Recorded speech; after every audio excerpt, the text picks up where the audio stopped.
Hello, intrepid souls, intrepid non-souls, anatmas. We're we're going to begin with a few prayers, set our motivation. Sangye chodang soki chognam la jangchu badu dagni kepsu chi dagi chunyen kipe sognam ki drola penchir sangye drupa shok. I go for refuge until I'm enlightened to the Buddha, the Dharma, and the Supreme Assembly.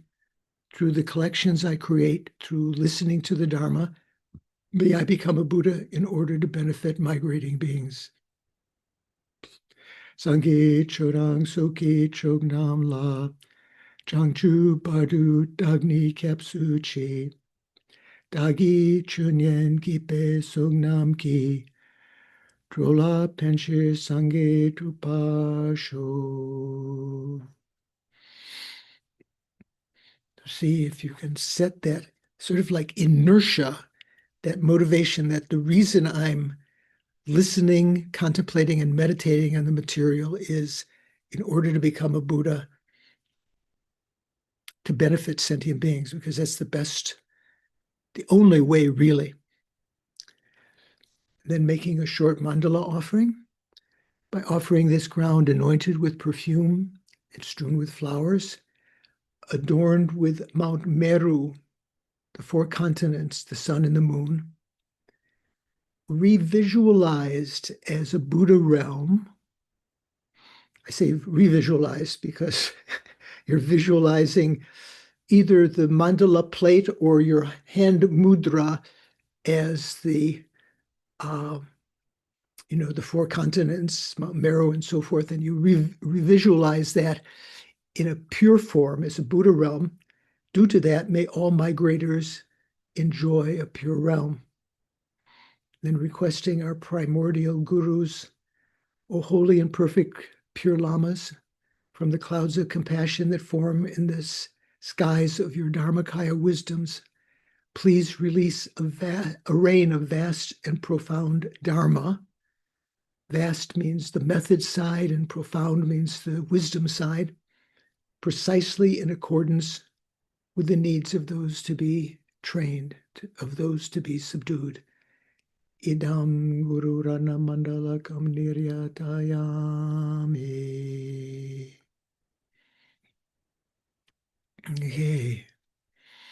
Okay, so let's begin with a little meditation to even intensify our motivation to get rid of any other thoughts that are going through our mind, any multitasking. So sitting comfortably, we begin with the mindfulness of the breathing. And you know what to do.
and being satisfied with a little bit of reduction of the conceptualizing thoughts.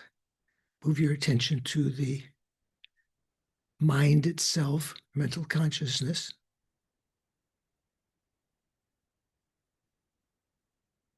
And see if you can recall its clear light nature, its lack of resistance, by noticing the very presence of thoughts indicates that the mind offers no resistance to the arisal or reabsorption of mental events into the consciousness.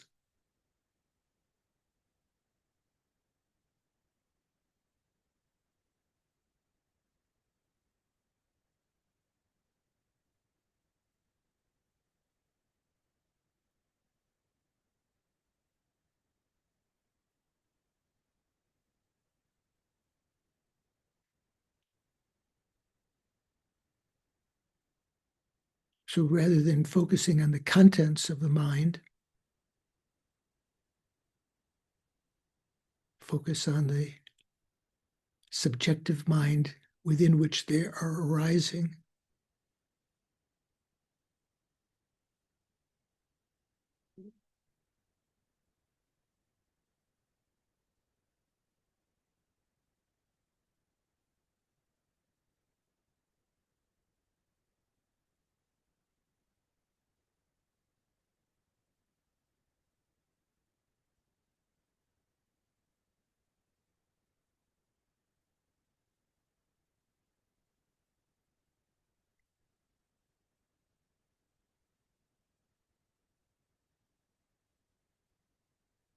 This conventional clear light nature of the mind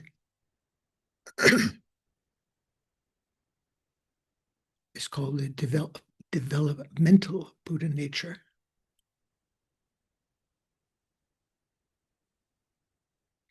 It's a conventional Buddha nature rather than the ultimate Buddha nature of the emptiness of the mind.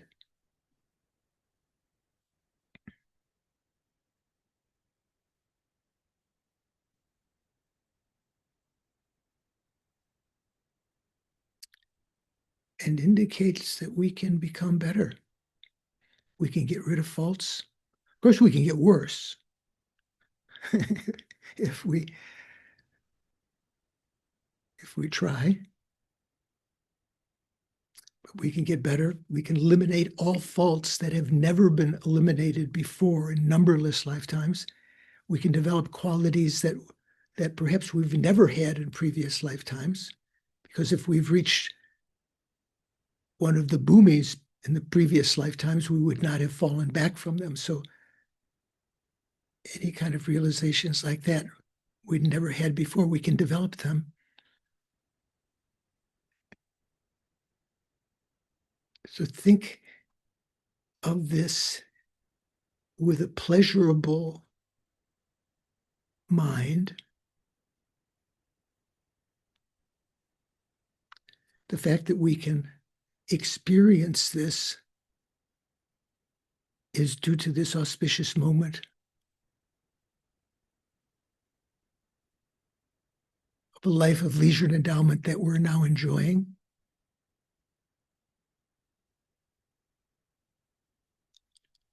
That is extremely rare, difficult to find again, but incredibly meaningful, highly meaningful,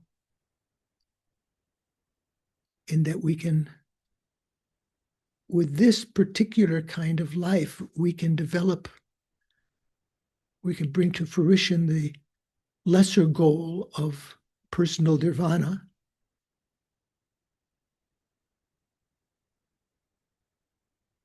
which we would not be able to do if we didn't have a perfect human rebirth, because without the presence of the Buddhist teachings, a community to help us and so forth, patrons, if we're born in a country without the freedom to practice religion, we wouldn't be able to do what we're now attempting to do. Or as the Buddha also prescribed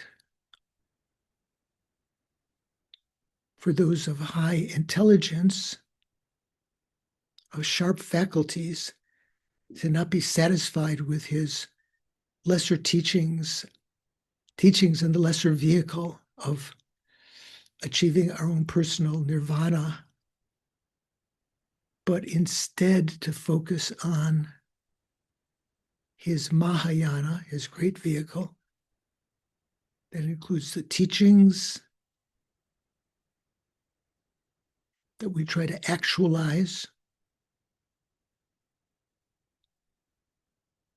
developing bodhicitta, the two bodhicittas, conventional bodhicitta, and eventually ultimate bodhicitta, which simply means the realization of emptiness held by that conventional bodhicitta. Having been motivated by first the Buddha's admonition that this is important,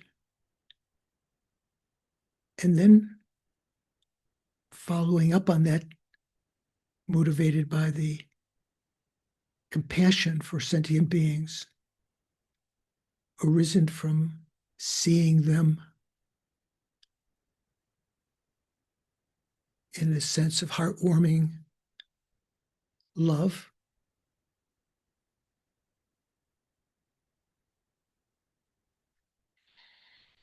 All these beings, even those we deem as enemies now or strangers,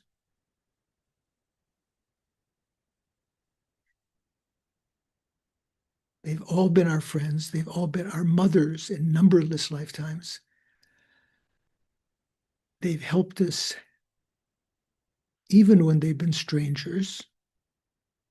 They're helping us now by building the infrastructure of the world that we can enjoy with some security, hopefully, although that looks more and more tenuous sometimes.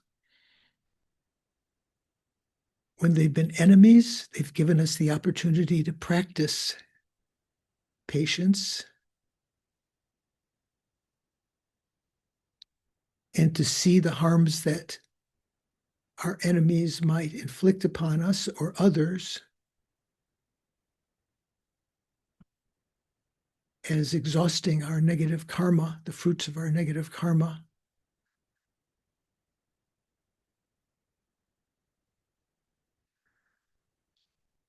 Bodhicitta is a thought that thinks I must achieve enlightenment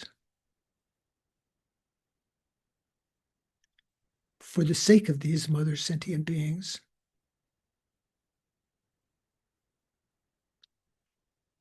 And remembering that in order to do so, we need to accumulate the two collections of merit and wisdom. Merit meaning the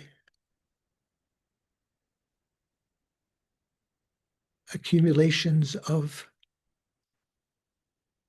meritorious actions, virtuous actions on the conventional level, don't exist ultimately, but exist conventionally,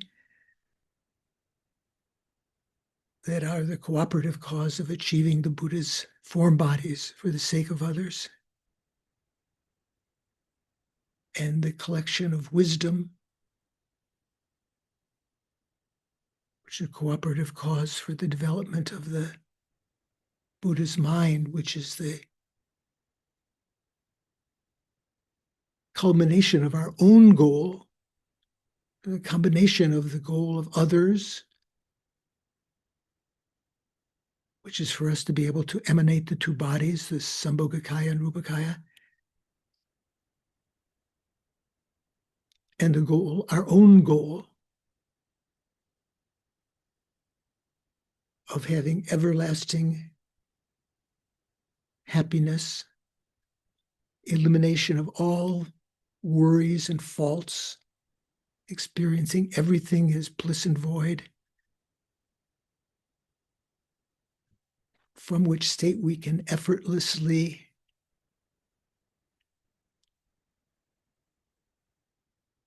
spontaneously and without error lead all sentient beings out of their present states by knowing the paths that lead everywhere, one of the Buddha's powers, knowing how to lead the hell beings into other, maybe animal rebirths, into human rebirths, into a state of Aryas and so forth, and humans, however many lifetimes it may take.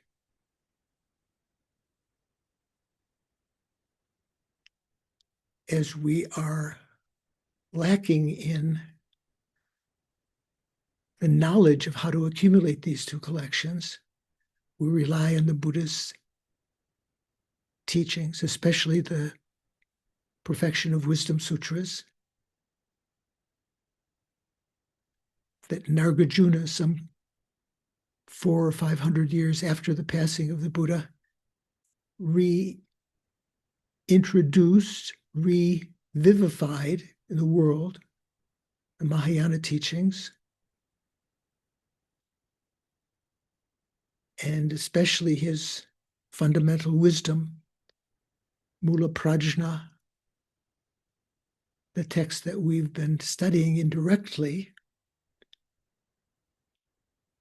through quotations from Buddhapalita and other great scholars, especially Chandrakirti's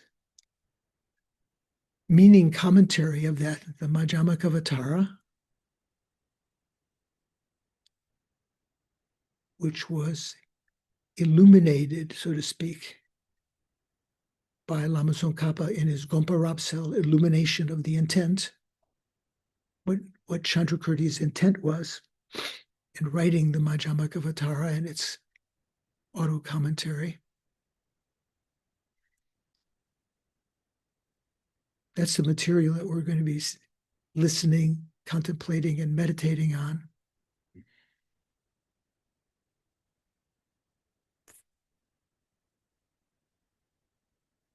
Recalling all of these facts, think, I'm going to participate today,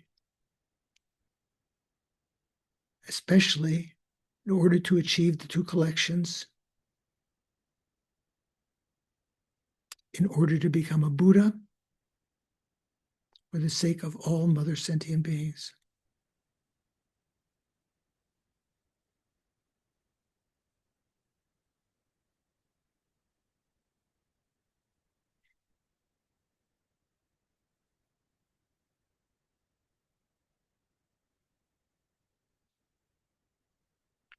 Oh, yeah. So relax. Bring your attention back. Hi, Don. Good to see you. Mintu's here also.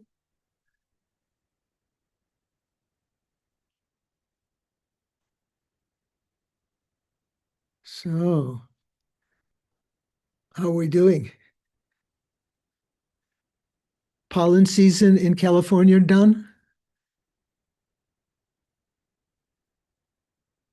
You've got your Kleenex up to your nose.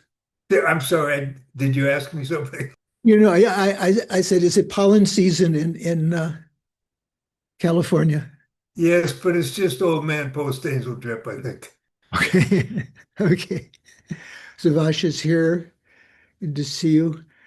Okay, so before we begin, anyone have any thoughts, questions, or Dharma irritations? You need some Dharma balm.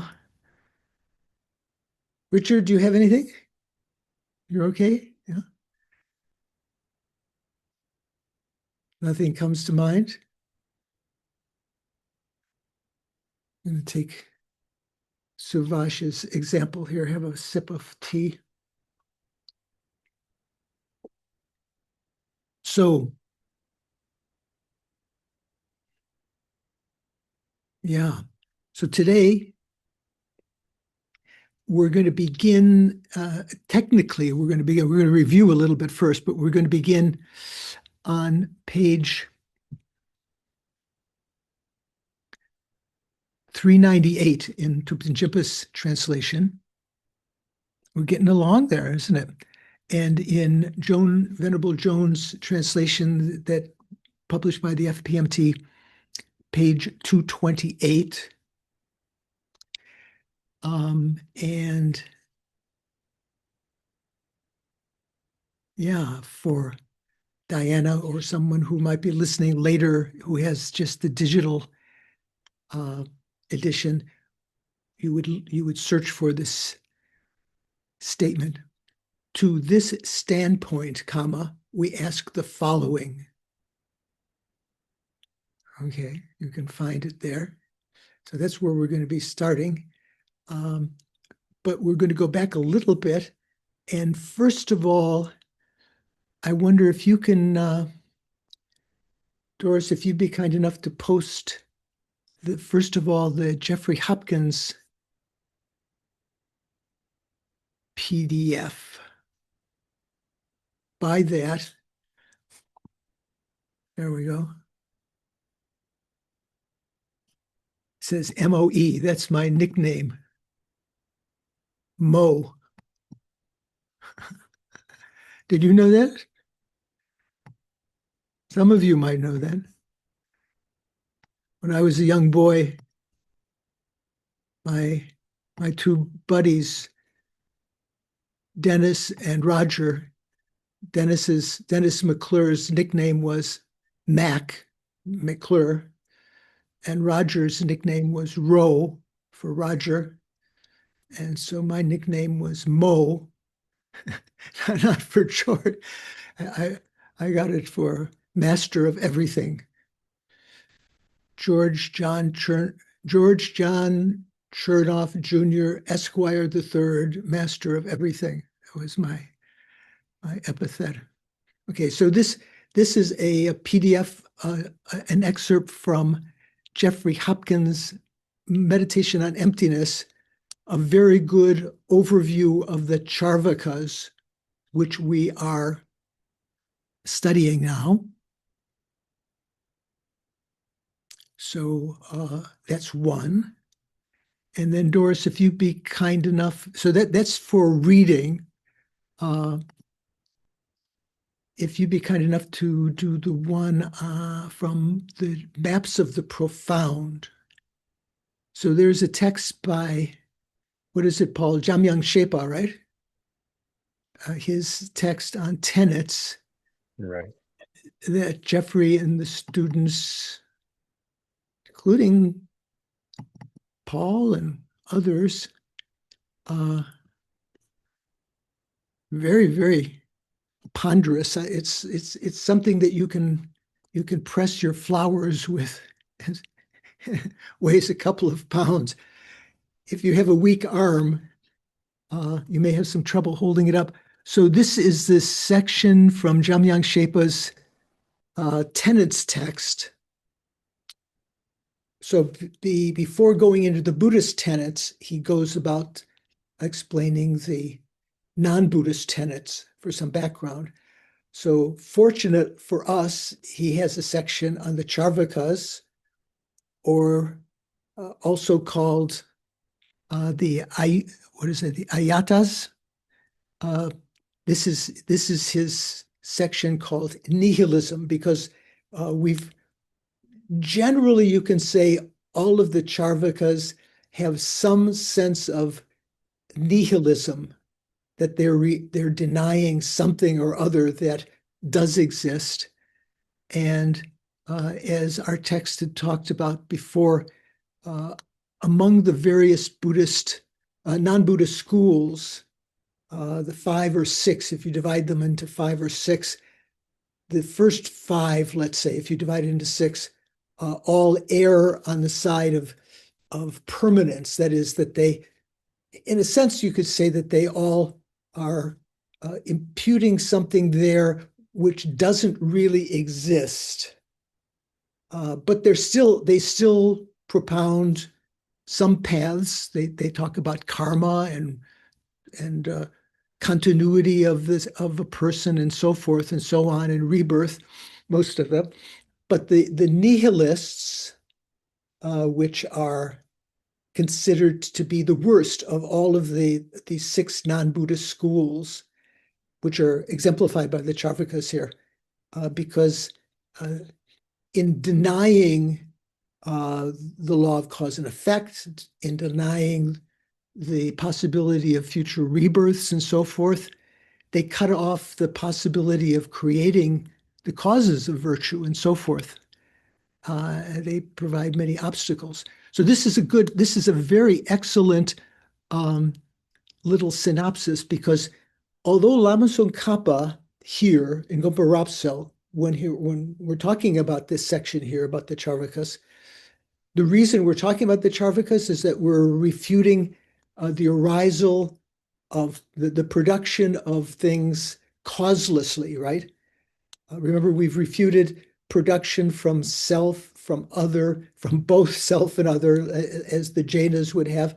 And now we're still on the section of refuting production without cause. So some of the Charvakas, not all of them, but some of them propound the arisal of things naturally without any cause whatsoever. So this is very good, because in Lama Tsongkhapa's Gompa Rapsel, he's giving various points. And if you look at those various points, you might say, well, I thought the Charvakas didn't accept that. When one point is given and then another point is given. So for instance, some of the Charvakas accept that phenomena arise from the four elements, and so forth. So this gives you an understanding that there are various sections, kind of like if we talk about the various tenet systems, like if we talk about the Vaibhashikas, the lowest of the Buddhist schools, we say they're the Vaibhashikas following scripture and the Vaibhashikas following reasoning. And even among those, there's various subcategories, subsections. So a similar kind of thing here. Let's just read a little bit here of this. This is from the Maps of the Profound document. I'll leave the document of Jeffrey Hopkins' Meditation on Emptiness for you to read and for us to go over this coming Monday before we have a 2-week break over the 4th of July weekend. So he begins: nihilism, individual extensive explanation of others' schools, the schools of others. So this is he begins here.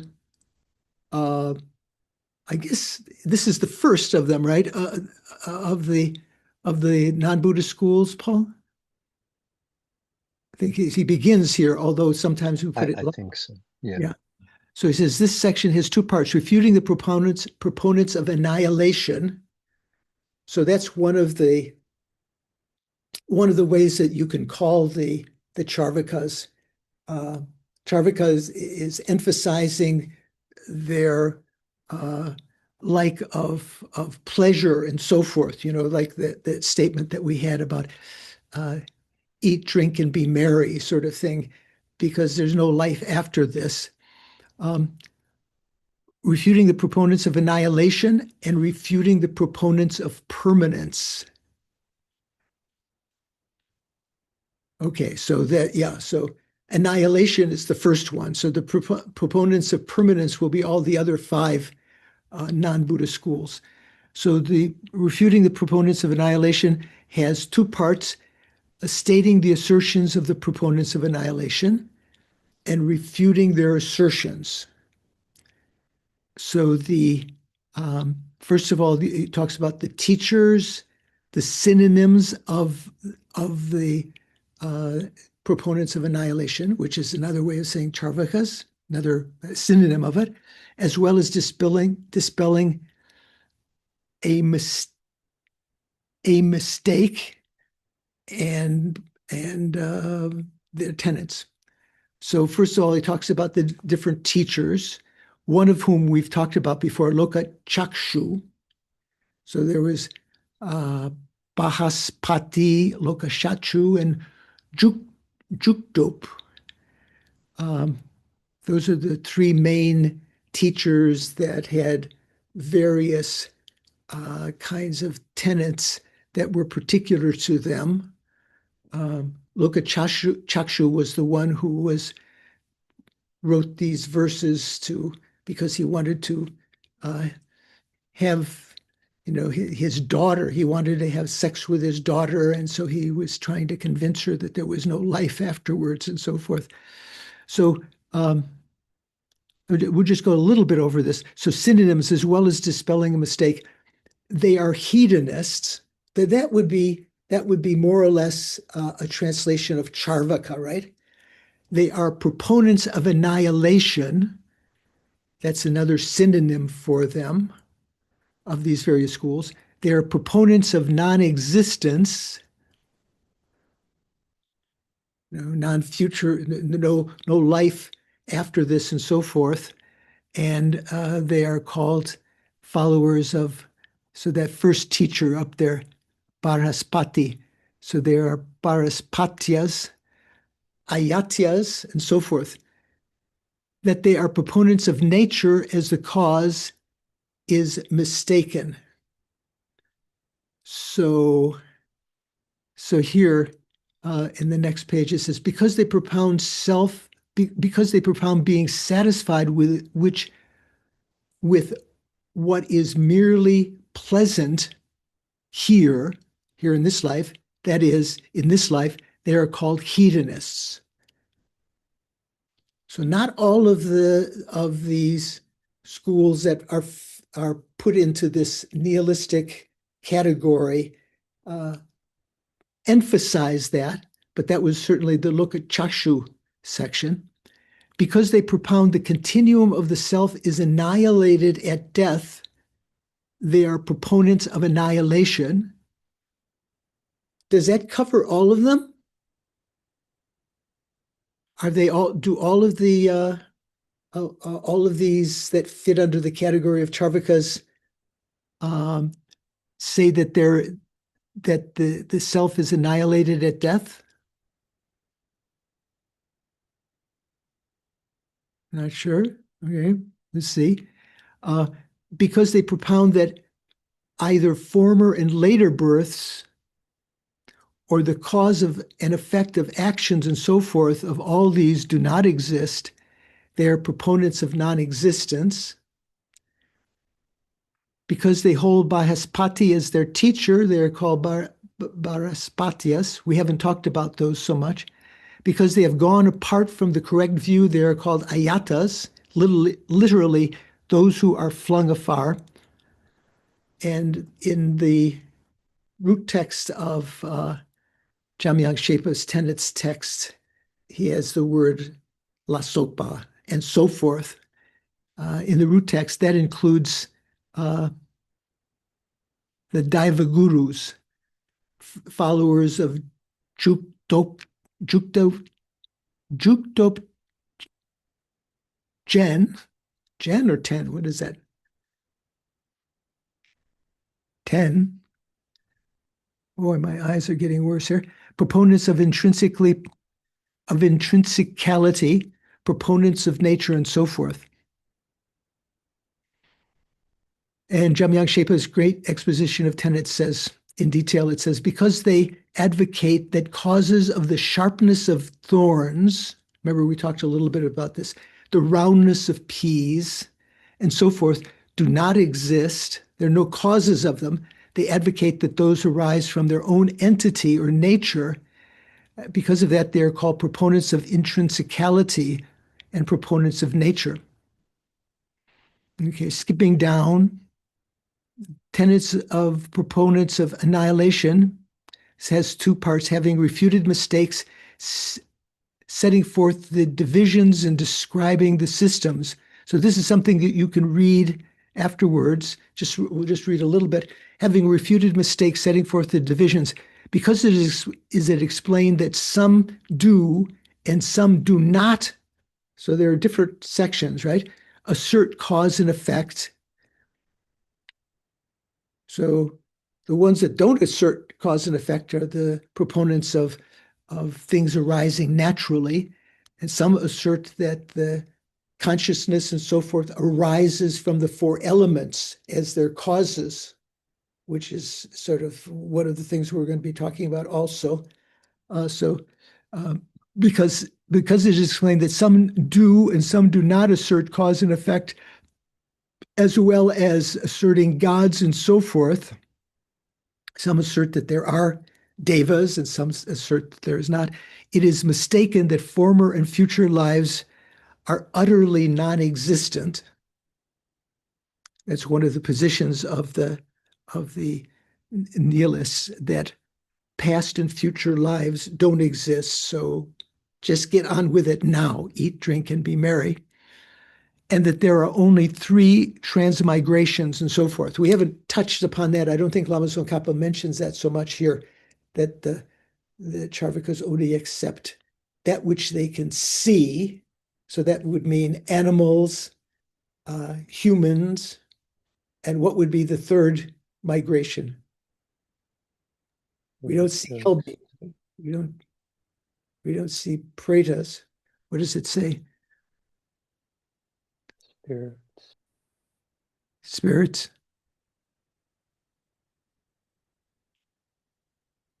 Okay, we'll see. We'll just see. I can't remember what the 3rd one is. We can see humans. We can see animals.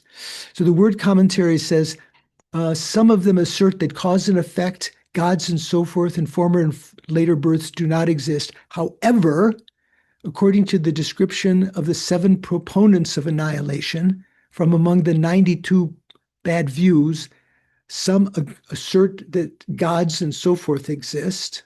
Maybe that's the 3rd kind of transmigration.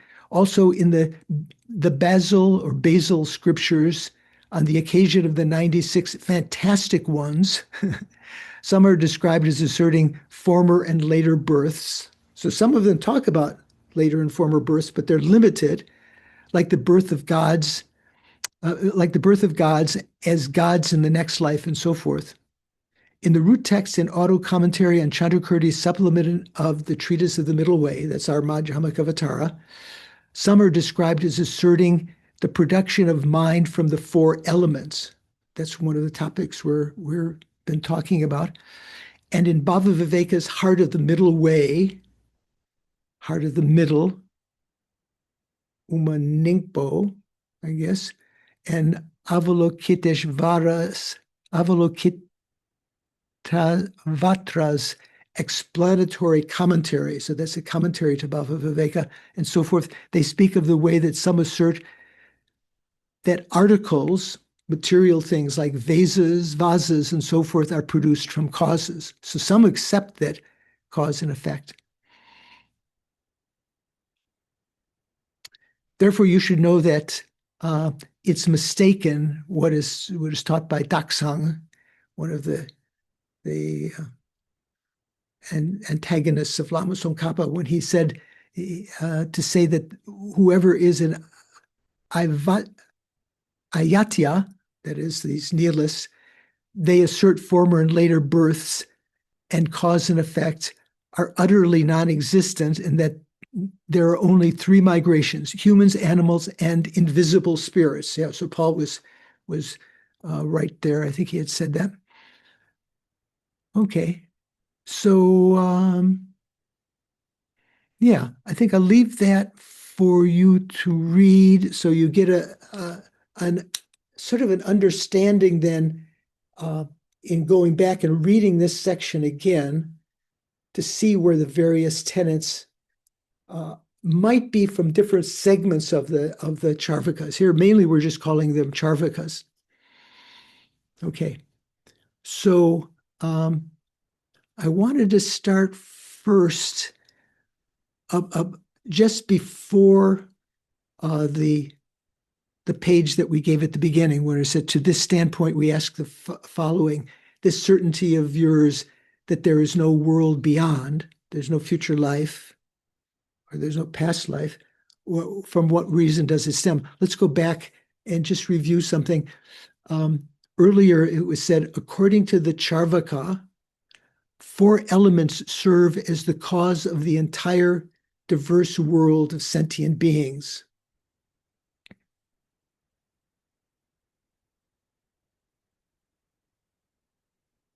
What are referred to as earth, water, fire, and wind.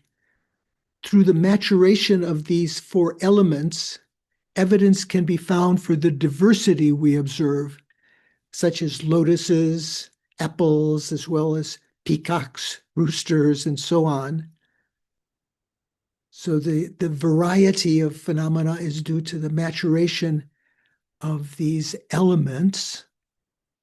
In fact, cognition itself, which cognizes the diverse realities, also arises from the same maturation of the four elements alone.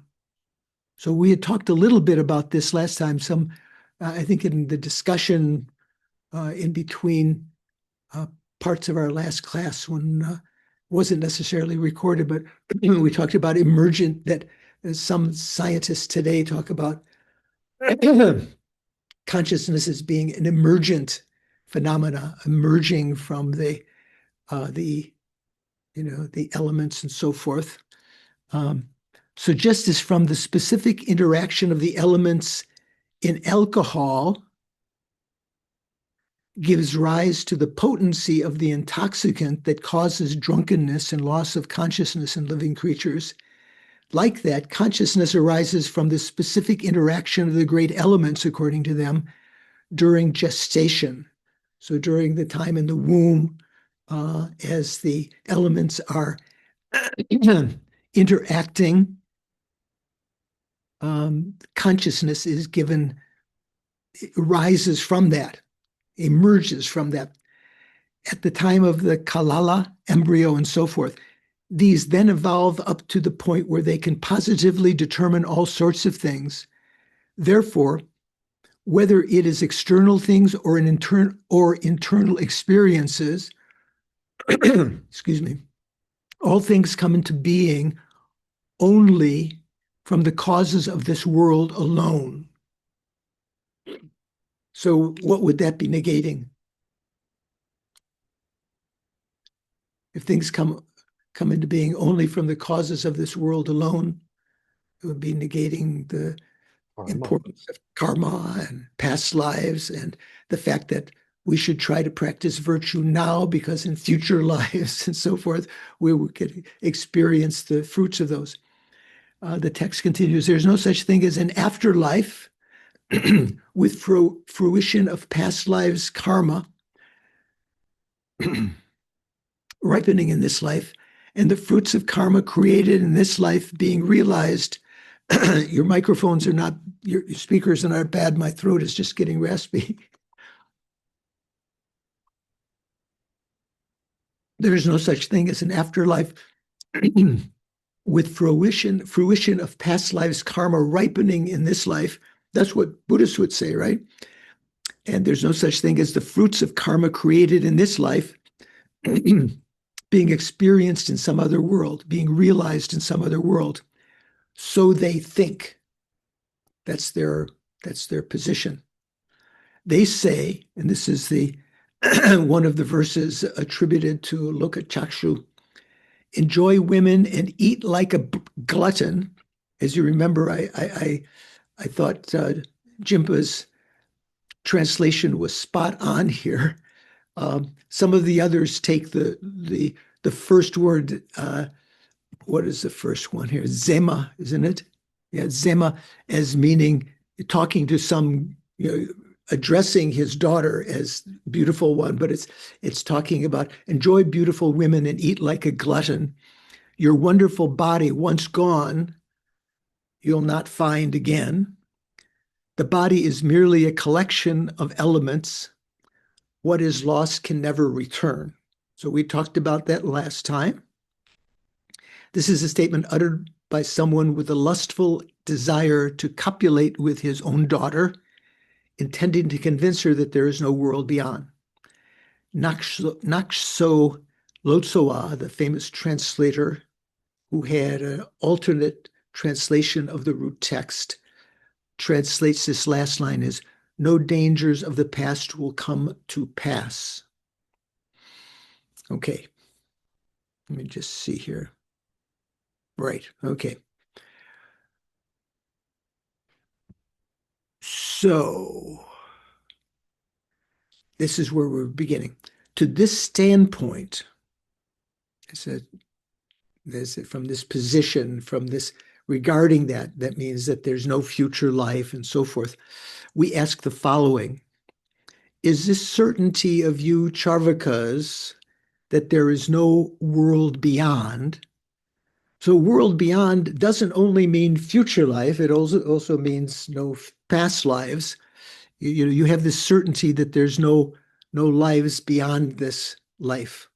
That's all we see. There's nothing in the past, there's nothing in the future. Where does that certainty come from? From what reason does it stem, this certainty of yours? If the thought is that we do not presently see any life beyond,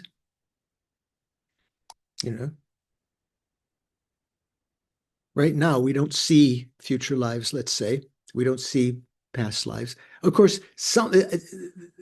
again, this is only talking to a segment of the Charvakas, because some of the Charvakas who are meditators do have develop limited clairvoyance and remember some past lives, and maybe remember and are able to foresee some future lives, very limited way, but err in doing so, thinking that in that limited space that they see in the past, the karma that we created doesn't ripen now, so they assume, therefore, that karma has no effects and so forth. So this is when it says, if the thought is that we do not presently see any life beyond, this is only referring to one segment of them that say that we don't, because we don't see a future life, it doesn't exist. Then is this non-perception of an afterlife an instance of direct perception, or is it not an instance of direct perception? Are you perceiving are you seeing in the future with direct perception and seeing that there's nothing there, or not?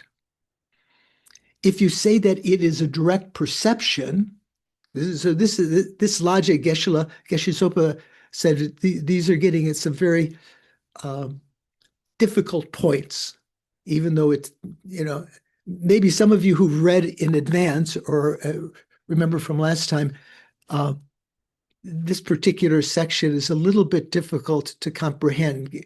Geshe was saying these arguments are brought up by Chandrakirti in the Madhyamaka Lama Khapa is just reiterating them and rephrasing them here.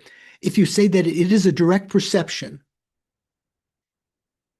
that you are directly perceiving that there's no future life, right? You would be asserting that what is in fact the opposite of a direct perception is an instance of direct seeing. So that's one of these enigmatic, I find, having read it in the past, what is that talking about? You would be asserting that what is in fact the opposite of direct perception is an instance of direct seeing.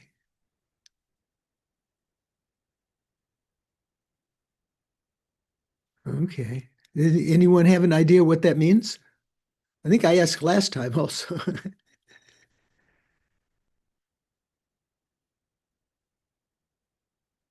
Anyone make a stab? Paul, do you have any idea? Was this time? Oh, David. Yeah.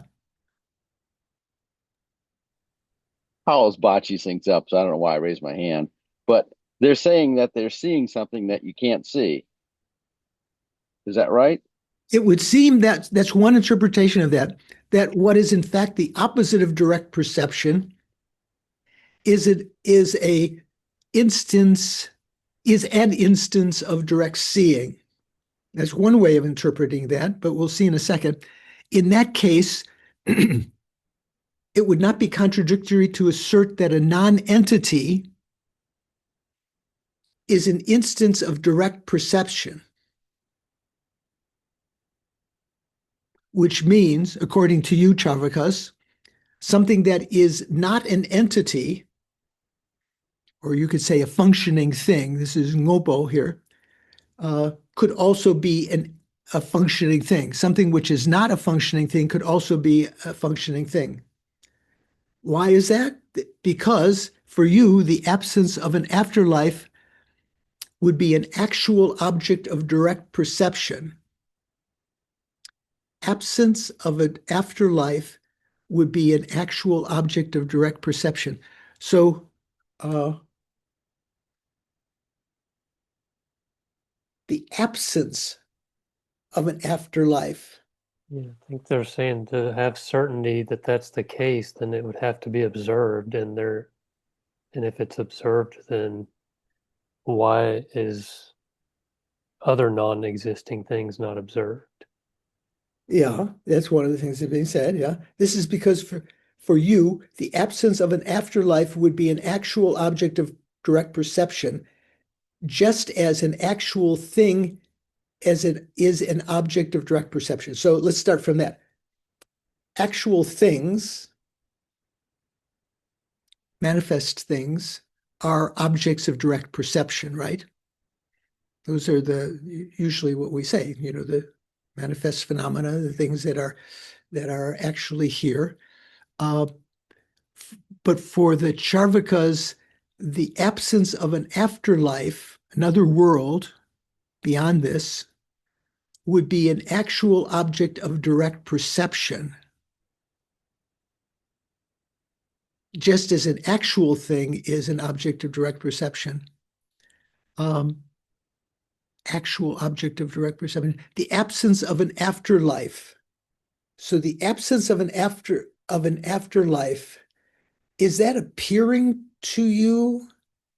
What kind of object is that? The absence of an afterlife.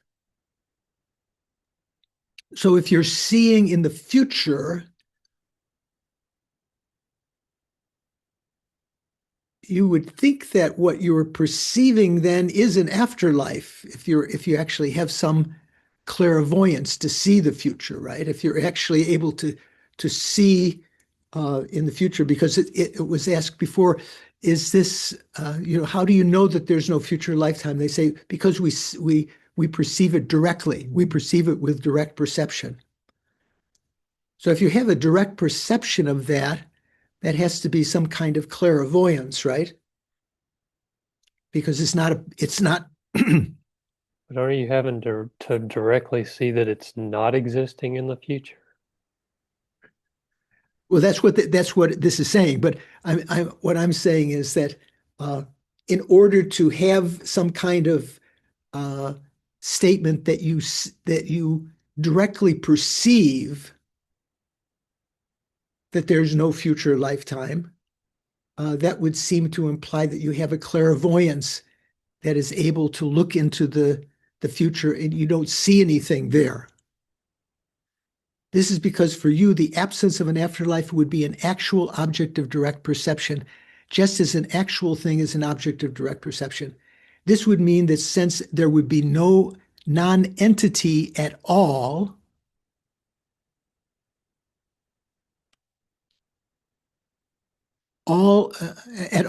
entity too would not exist. Or you could say because there would be no, yeah, maybe we could leave it at that. This would mean that since there would be no non-entity at all, entity too would not exist because there would be no contrasting point of reference for it. So as Geshe Zopa said, this is difficult kind of points to get your mind about. Let me read a little bit from Geshe-la's commentary on these points from 2004, July 12th, 2004 in the afternoon, in the PM.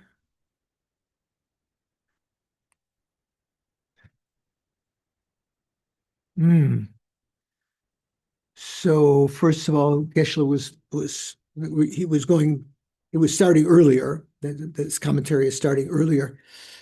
So so that is their reason. The reason that the other world, the world beyond, Jikten Paro. So Paro means beyond, Jikten means world. So it infers the future lives and past lives. Right now, it is not seen directly, ngonsumdu matongwa mayin, it is not seen directly, not able to see right now. That is the reason. Okay, so they're talking about in this lifetime, we're not able to see the future lifetimes. So whatever directly is able to be perceivable right now, those exist. Beyond that, they don't exist.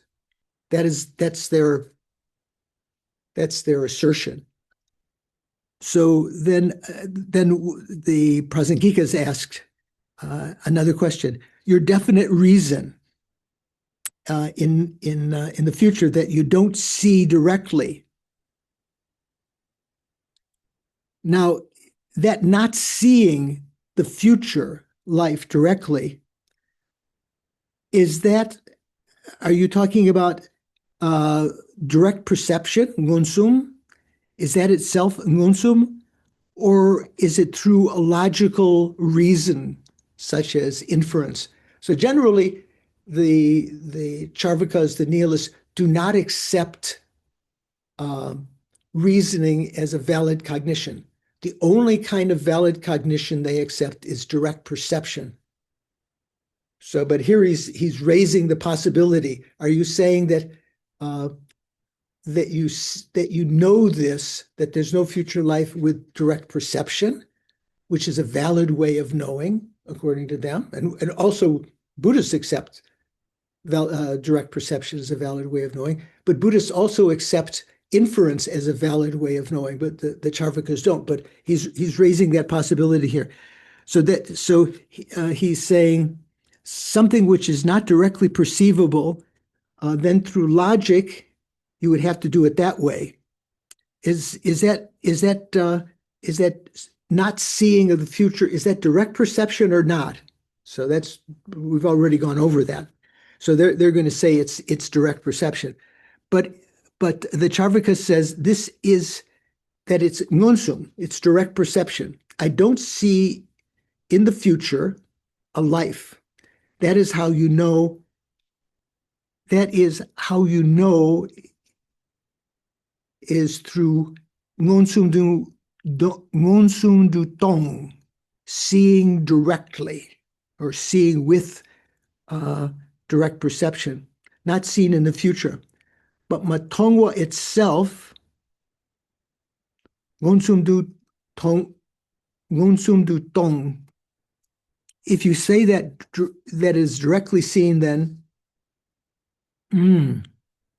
if you don't see directly in the future life, so lokpa means just the lack of, I think, what did Jimpa say here? The opposite of. I think Venerable Jones said, what did it say? Jimpa had said, what is in fact the opposite of direct perception is an instance of direct seeing. Venerable Joan used, instead of opposite, what did she say here?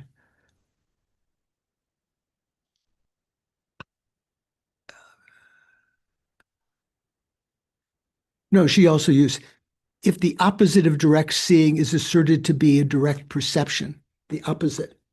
So Geshe-la is taking that lukpa, what they're translated as opposite, as meaning just the lack.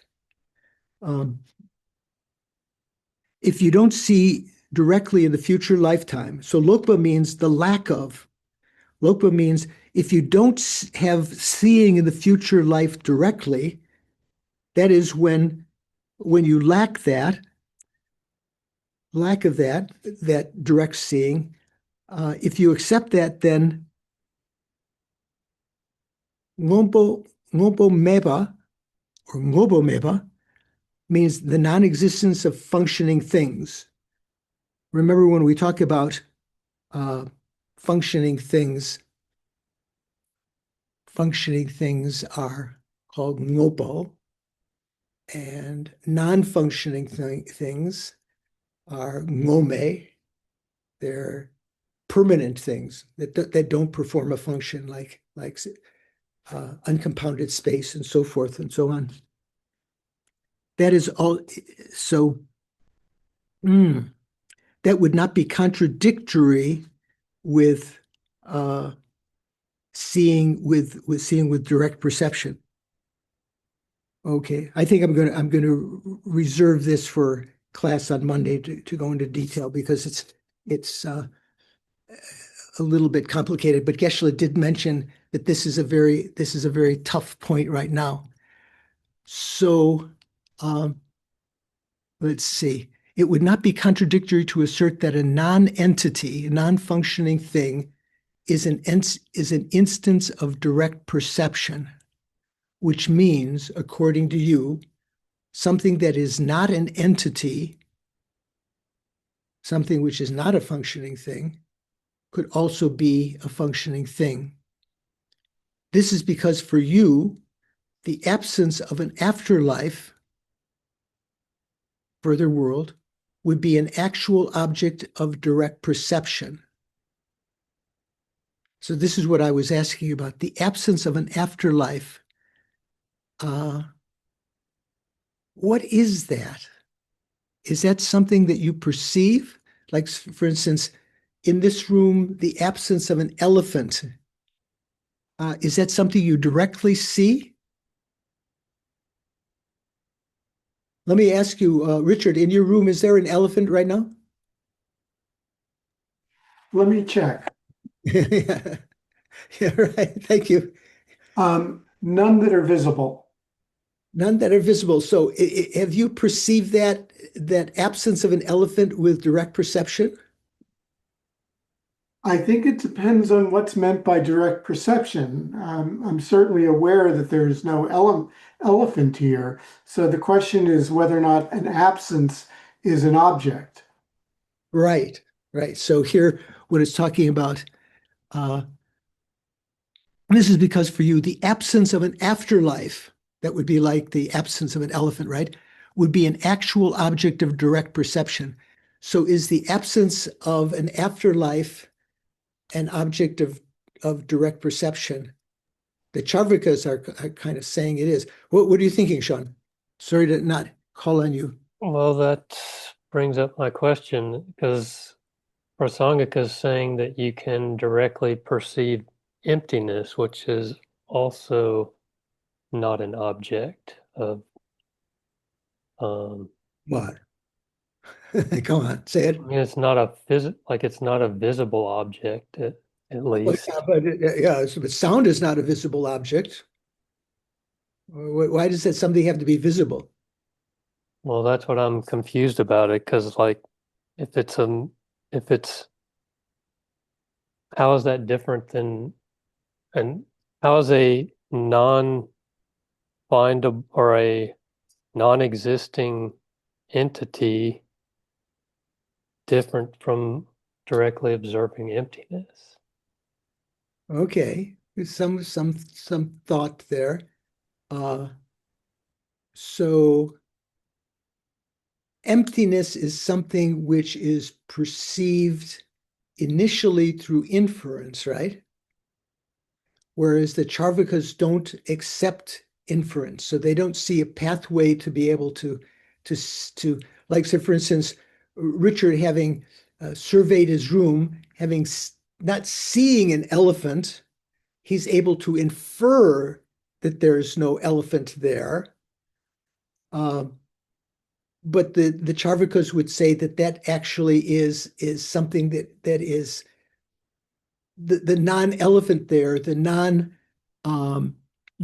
future life and so forth is something they directly see. So would that be comparable to someone that says emptiness is inherently existing? This is getting off the point. The emptiness. But you're turning it into an object that inherently exists. Is that not what the issue is? You're turning into something that's a negation into an inherently existing. Here we're not so much centered on the inherent existence. That's going to be coming. We're just talking about whether you actually perceive the absence or not with direct perception. the Charvakas would say, this section of the Charvakas would say, yeah, it's directly perceivable that there's no future life because they don't accept inference. So they're left with only that. So the absence of the future life has to be an object of direct perception for them. So it's not talking yet about emptiness. Now let's continue. This is because for you, the absence of an afterlife would be an actual object of direct perception, just as an actual thing is an object of direct perception. This would mean that since there would be no non-entity at all,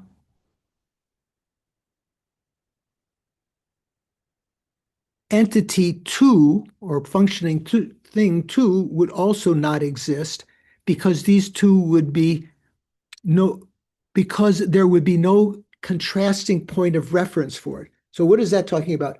If you talk about functioning thing and non-functioning thing, do they exist? Well, maybe this gets into a little bit into emptiness. Do they exist independent? Can you have just one? Can you just have functioning things without having non-functioning things? They are a pair. What does he say here? No contrasting point of reference for it. What did Venerable Joan translate that as? Because there would, here, since non-things do not exist at all,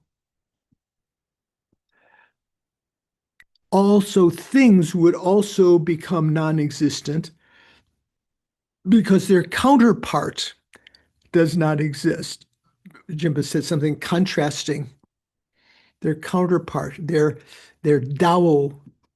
So when you talk about a man and a woman in a relationship, you talk about you talk about your partner, your contrasting partner. What does it say here? Deta ngobo mepe shepa kayang mepe ngobo yang mepa gyoa dao meba chair dao. Dao means what Shimpa is saying is contrasting point, or she said another term for it. So these two have to exist as a pair. If you can't just have one. Let's continue. And if these two, that means entity and non-entity, functioning thing and non-functioning thing, do not exist, there cannot be the four elements, in which case your thesis that an afterlife does not exist will be undone as well. Okay, gives rise to a lot of questions. What do you think, Karen? You seem to be paying attention. You're not falling asleep. No, I'm gonna have to read this a few times, Venerable George. I'm confused about a functioning and non-functioning thing have to exist at the same time.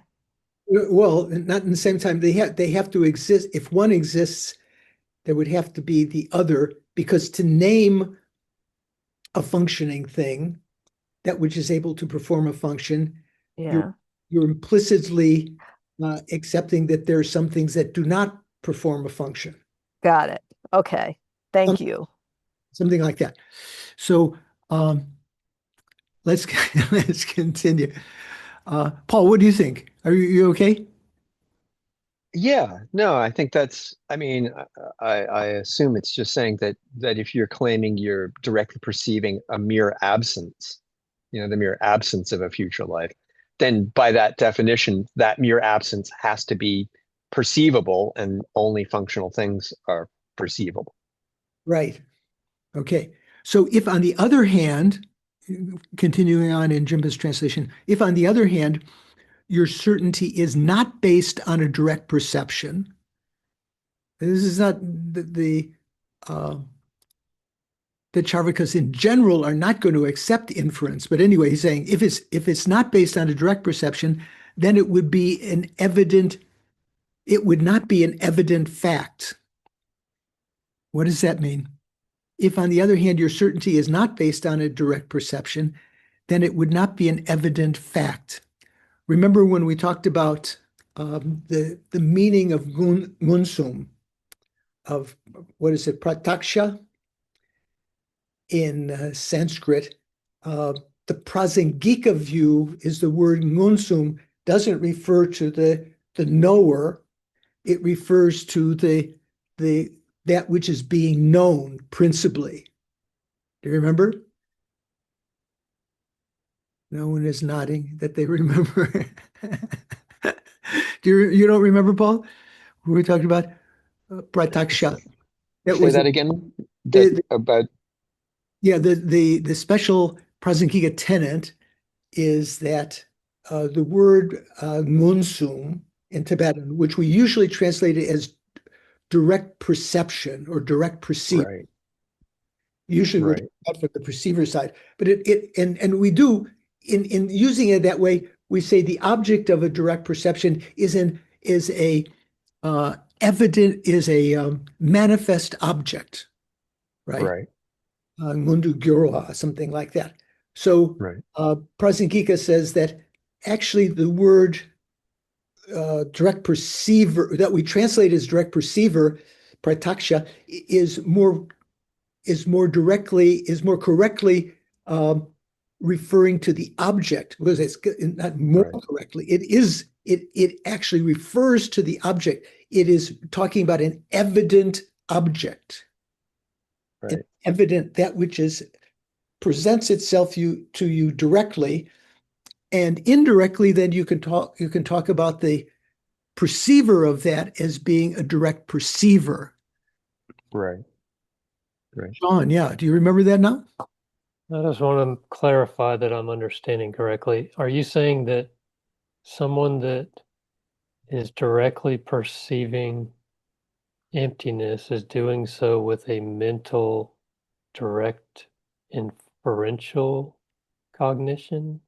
No, someone who's directly realizing emptiness doesn't have any inference left on the basis of having inferred emptiness, having developed an inferential cognition of emptiness. That means knowing emptiness by means of a mental image, right? By means of that and accumulating merit, meditating on that again and again, the mental image begins to dissipate. And at a certain point, you no longer are knowing it by means of an inference. You are knowing it directly. That was induced initially by an inference, right? You had an inferential understanding, say on the path of preparation, path of accumulation, path of preparation. You were knowing emptiness by means of a mental image.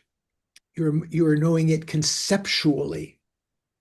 How is that different than what they're arguing? Because it seems like if I'm directly perceiving a negation, then a non-affirming negation, then how is that different from what they're arguing? Yeah, they're saying that you don't need, you can't have inference. All that exists as a valid way of knowing is direct perception. So they're left without the avenue of first realizing, as Richard, realized through inference, that there's no elephant in his room. He's not directly perceiving that there's no elephant in the room. He was able to infer that.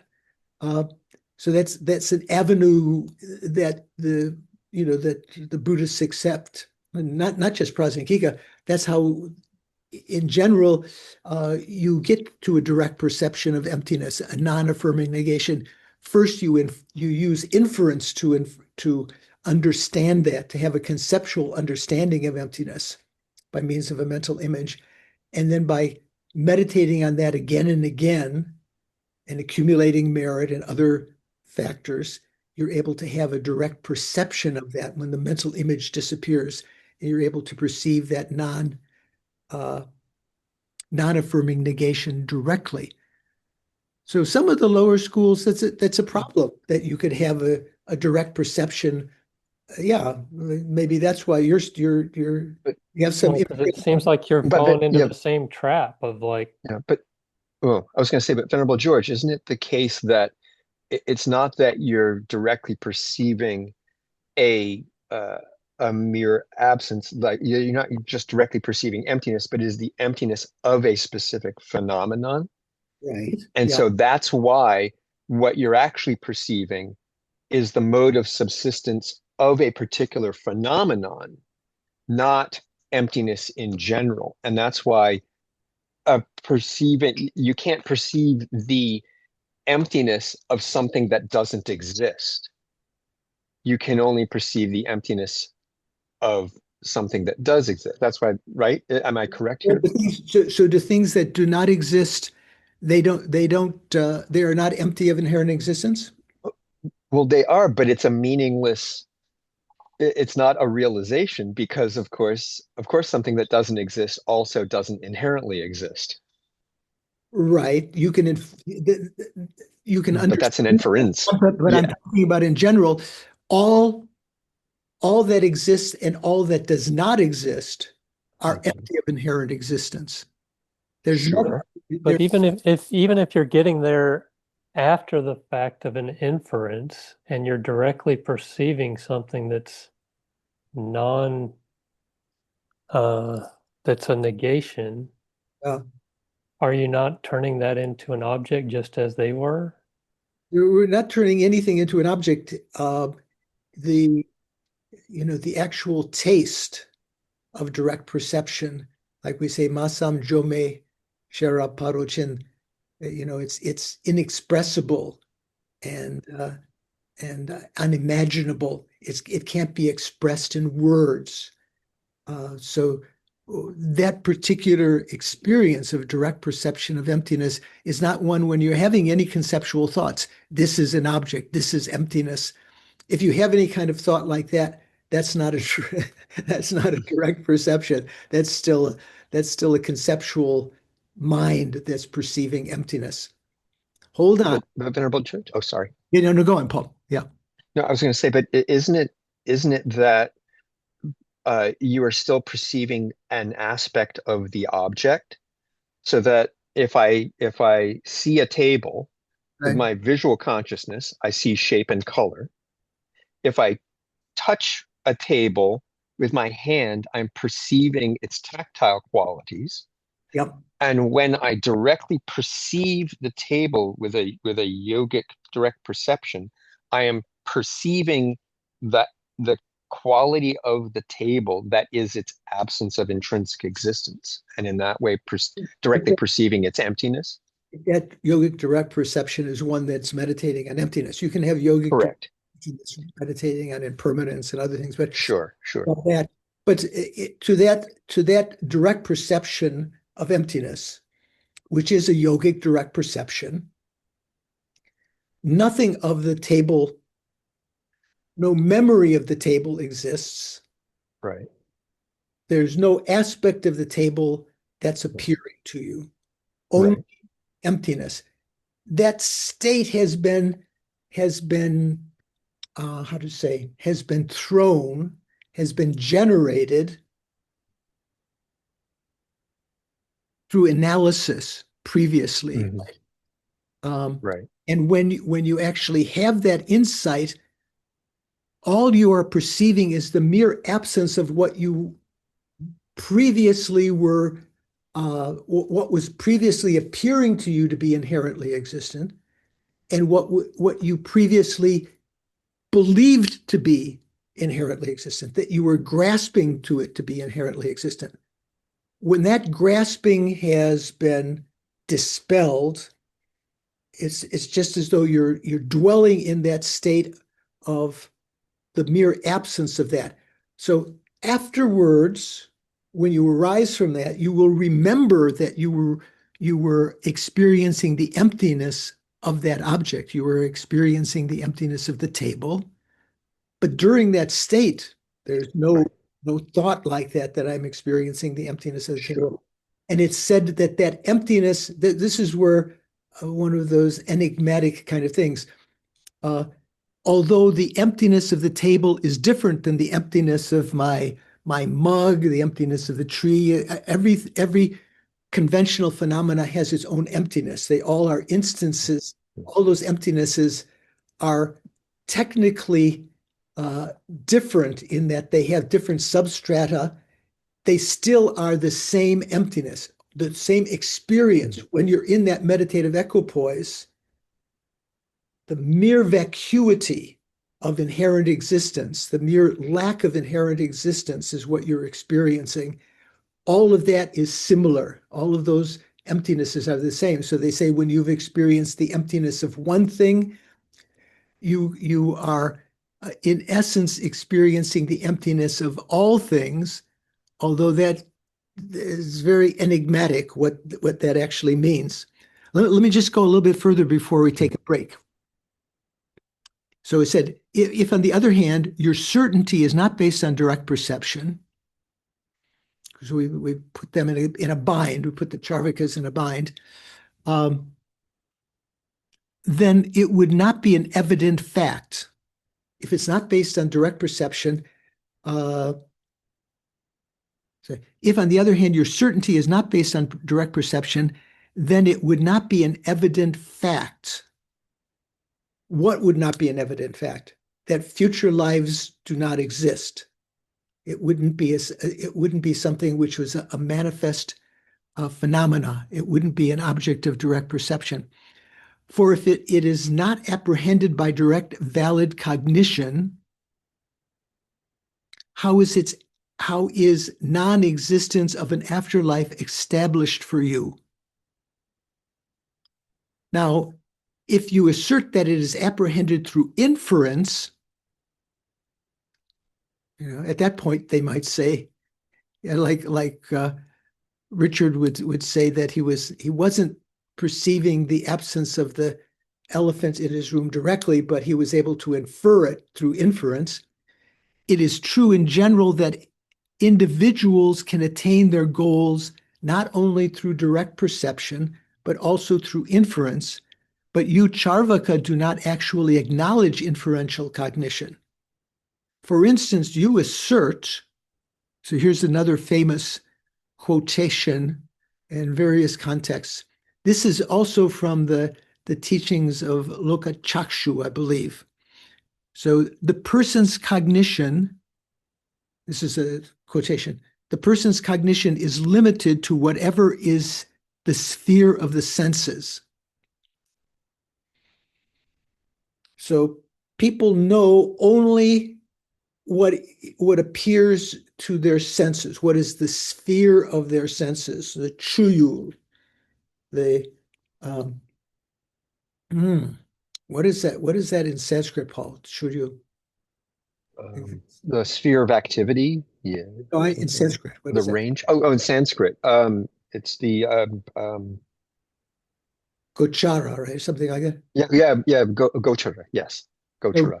Go means cow, and chara means what you experience or enjoy.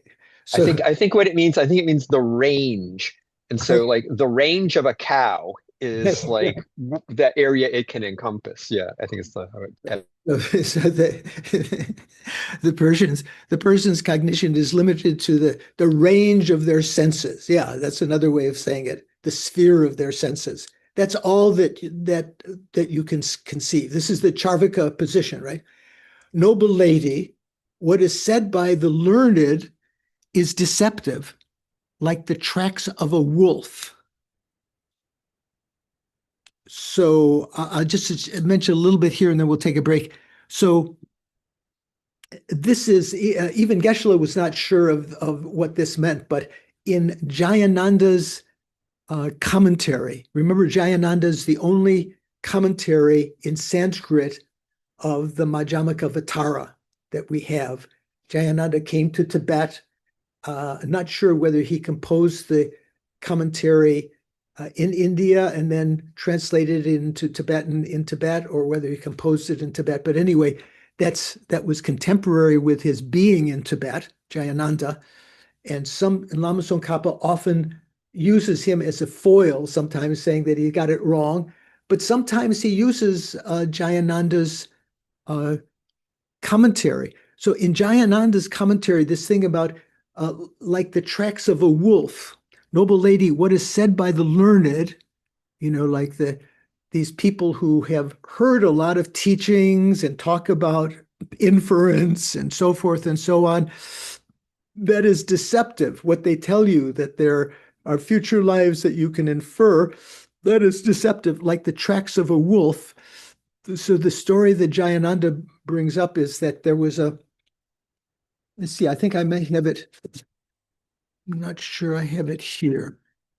Maybe not. Yeah, no, I don't have it here. So I think we might have talked about it last time. So there's a story of a magician or a clever guy who comes to a town wanting to get the possessions of the inhabitants. So he plants footprints around like stamp of a wolf print, the track of a wolf. And he tells the people, oh, look, see these tracks? There's a wolf that's coming, and he's going to eat you all. The only way that you can survive is to go off to the mountains and protect yourselves. So the people believing him, do you like the story?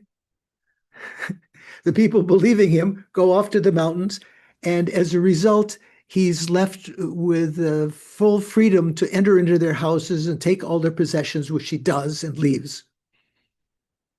So this is what it's talking about. So, the idea here is that logicians and people who are talking about future lives and so forth, the learned ones, noble lady, what they say to you about future life is deceptive, like the deception that the magician performed on the inhabitants of the town, putting down the tracks of a wolf.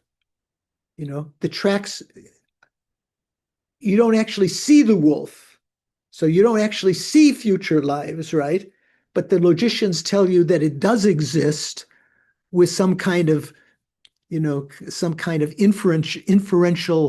factoids, like the tracks of a wolf.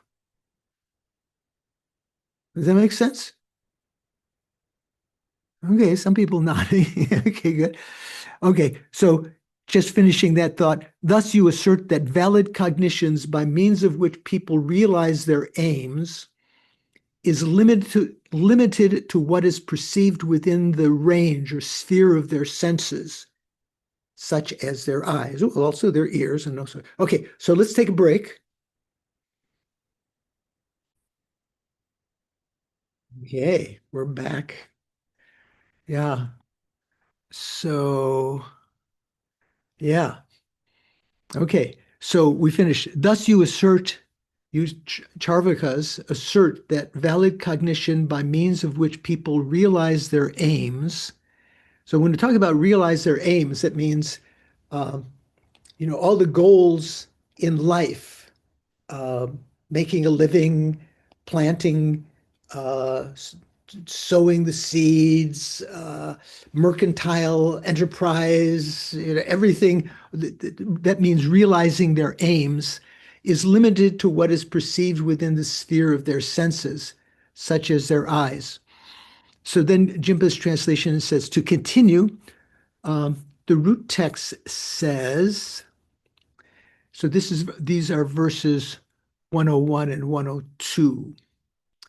The elements do not have that nature by means of which you say they become objects of cognition. So what nature is that? Their nature is, that they're truly existent. They don't have that nature. How can you, Charvakas, whose minds is so thickly covered by darkness, ever correctly understand facts about the world beyond. Yeah, a little bit put down. Verse 102, you should know that when you would negate the world beyond, you're refuting that there's anything beyond this life. You're stating there's only this life. You should know that when you negate the world beyond, you're viewing the nature of things in a distorted manner. You'll thus possess a body that supports such a derogatory view, just as when one asserts self-existence of the elements. Okay, again, a little bit enigmatic and not completely clear, but we're going to It wasn't derogatory. It was denigratory. oh, say that again. Oh, well, I'm not sure if I'm pronouncing it right, but it's denigratory. Denigratory. Okay, thank you for that. Okay, I accept. Um, yeah, so I'm going to jump for a second to a couple pages beyond, or a page or so beyond that, to the third verse here, 6103. These come in succession. That these elements do not exist in such a manner has already been shown. They don't exist as truly existent because we already showed that things are not produced from self, from other, from both, from neither. That these elements do not exist in such a manner has already been shown, in that arising from self, something from other, and both, as well as from no cause, have all been refuted above. The elements cannot exist in terms not already covered. So just keeping those three in mind, Doris, could you post the next PDF, which is this gives you a little maybe incentive for yourself to search for other sources. Like I've mentioned, when some of us began studying Buddhism, there weren't so many sources. About the only thing was Jeffrey's PhD thesis, which became the book Meditation on Emptiness. But now we have so many others. So this is a synopsis from Huntington's Emptiness of Emptiness, C.W. Huntington. I think that where the college, he's passed away in the last few years, and he was very, very well respected at the college he taught at. Where was it, Paul? In Maine, I think, somewhere? New Hampshire, I can't remember. Anyway, they called him Sandy Huntington. So this is a translation of verses 102 and 103. So that's why I jumped over to 103 also. So here he says, 102, his translation is negation of the possibility of an afterlife. So just to look again, 102 in Jimpa's translation says, you should know that when you negate the world beyond, afterlife, you're viewing the nature of things in a distorted manner. You'll thus possess a body that supports such a derogatory, denigratory view. Thank you, Sean. Just as when one asserts self-existence of the elements. So that's how Jimpa translates it. So Sandy Huntington's translation is, negation of the possibility of an afterlife implies the presence of a mistaken belief in the self as a quality of intrinsic being. Negation of the possibility of an afterlife. So you Charakas are negating the possibility of an afterlife, of a life of the world beyond, the Jigten Paropa. Your negation of that implies the presence of a mistaken belief in the self as a quality of intrinsic being, in the intrinsic existence, which is then attributed to the object of knowledge. and his note 128 there, you'll see further on down the page there where it has the notes. Note 128 says objective knowledge refers to the material elements. So then, which is then attributed to the elements. So you're attributing a true existence to the elements. This is so because in this case, belief in the ultimate reality of the material elements of the body and belief in the self as a quality of intrinsic being both derive from the same source. So then there's note 129. So this is what I wanted especially to read. So I thought he had a very good take here when we were talking about emergent qualities and everything. So Huntington studied with, what was it, Paul? Geshe Wangchuk? Wangchen? I don't know. Who was in London for a long time. He was the resident geshe at Manjushri, London, for a long time. At one point, they called it what did they call it, Jennifer? They didn't call it Manjushri. They called it Jamyang Center, London, and then later they called it Manjushri, London. So he was the geshe there for a long time, and I had a chance to meet him in India also. He was very interested in Western science, and he asked me once, he understood I had studied physics. He asked me about the evolution of the universe and so forth. And after many, many discussions about it, how the Western science sees the evolution of the elements and everything, he actually put out a Tibetan comic book for the geshes, talking in Tibetan about the evolution of the universe, which I thought was very cute. Anyway, so I think this comes about from his Huntington's discussion with Geshe Wangchuk. So this note 129 is on that verse 102.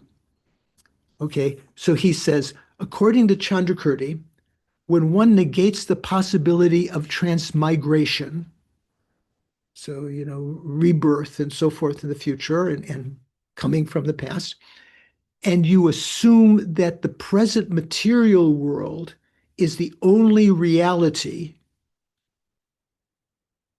Chandrakirti says, he elevates the physical body, the Charvakas elevate the physical body to the status of an ultimate real entity.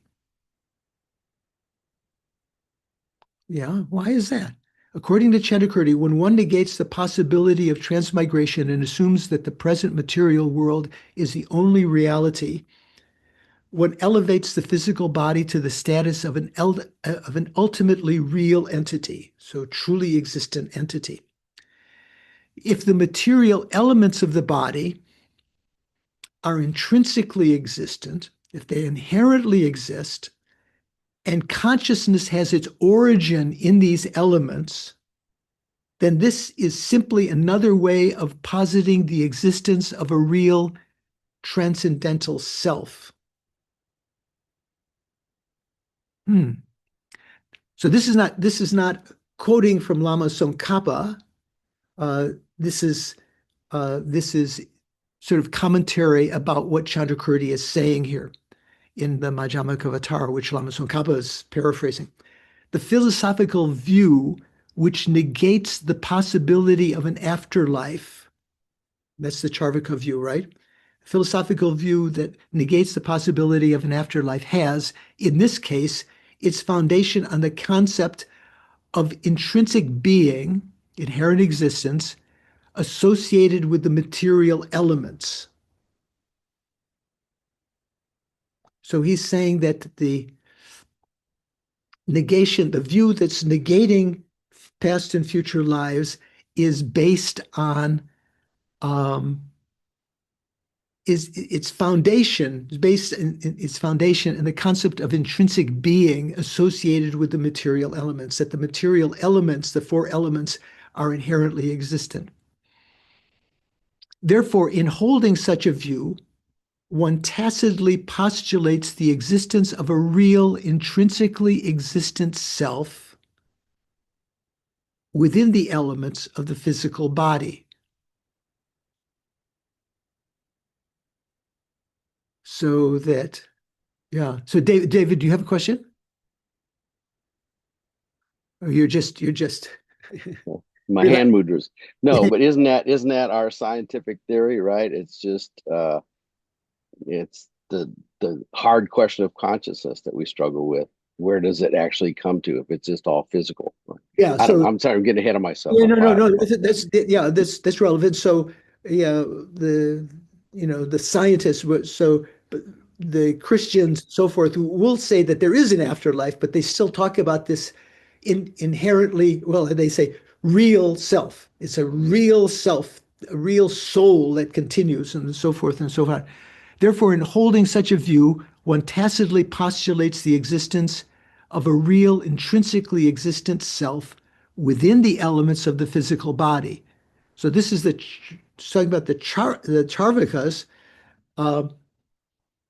So they don't accept that it's going to continue on, but they do say that there is a real self there.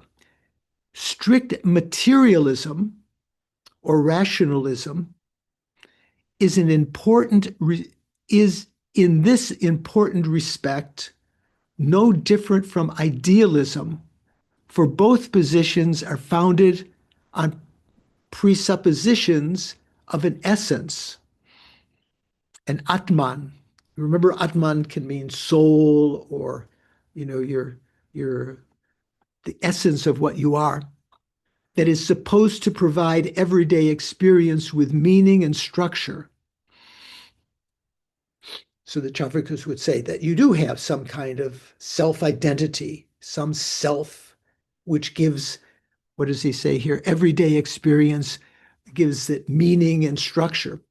And both have failed to see through the constraints of our natural interpretations and associated observational languages. So I thought that was an interesting.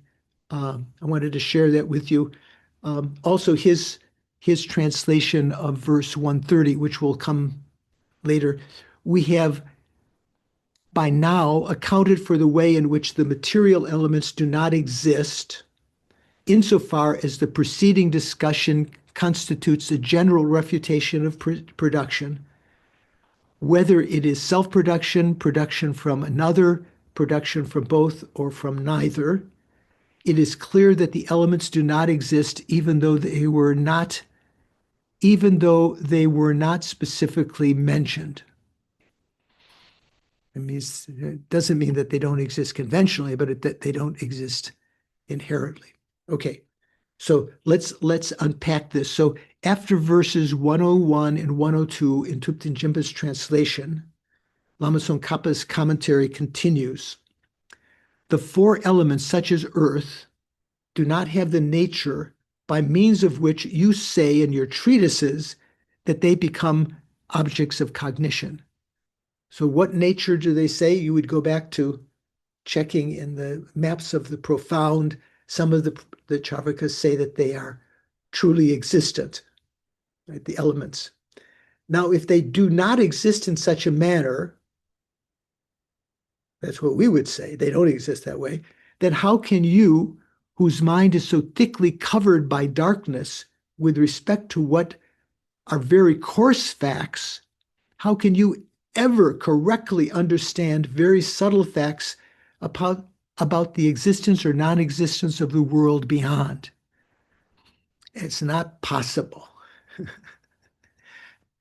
You're just too you're just too deluded from your conception of your grasping to true existence and so forth. There is also a further fault. You could say there are further faults. For when you negate the world beyond, right? When you refute that there's an afterlife or lives before this, you Charvaka or Charvaka, how should we say that there's a long A in the second A? So is that more Charvaka or Charvaka, Paul? I think it's long, but still evenly stressed. So charvaka. Charvaka. Okay. So there's equal stress on the two vowels. Yes. Charvaka. But Go on. But I thought you were no, going that's it. No, that's correct. Yeah. to.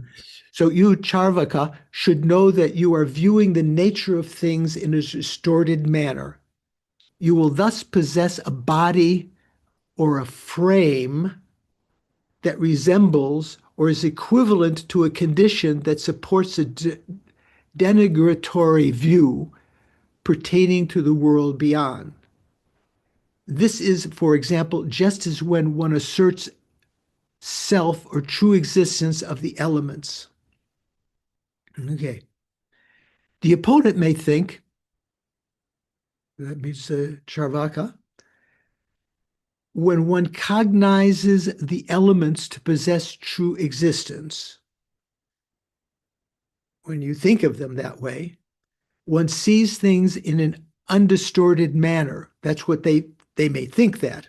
When you see them as possessing true existence, you see it in an undistorted manner. That's correct, you other guys, you Buddhists. So the example you cite has no bearing on the predicated thesis.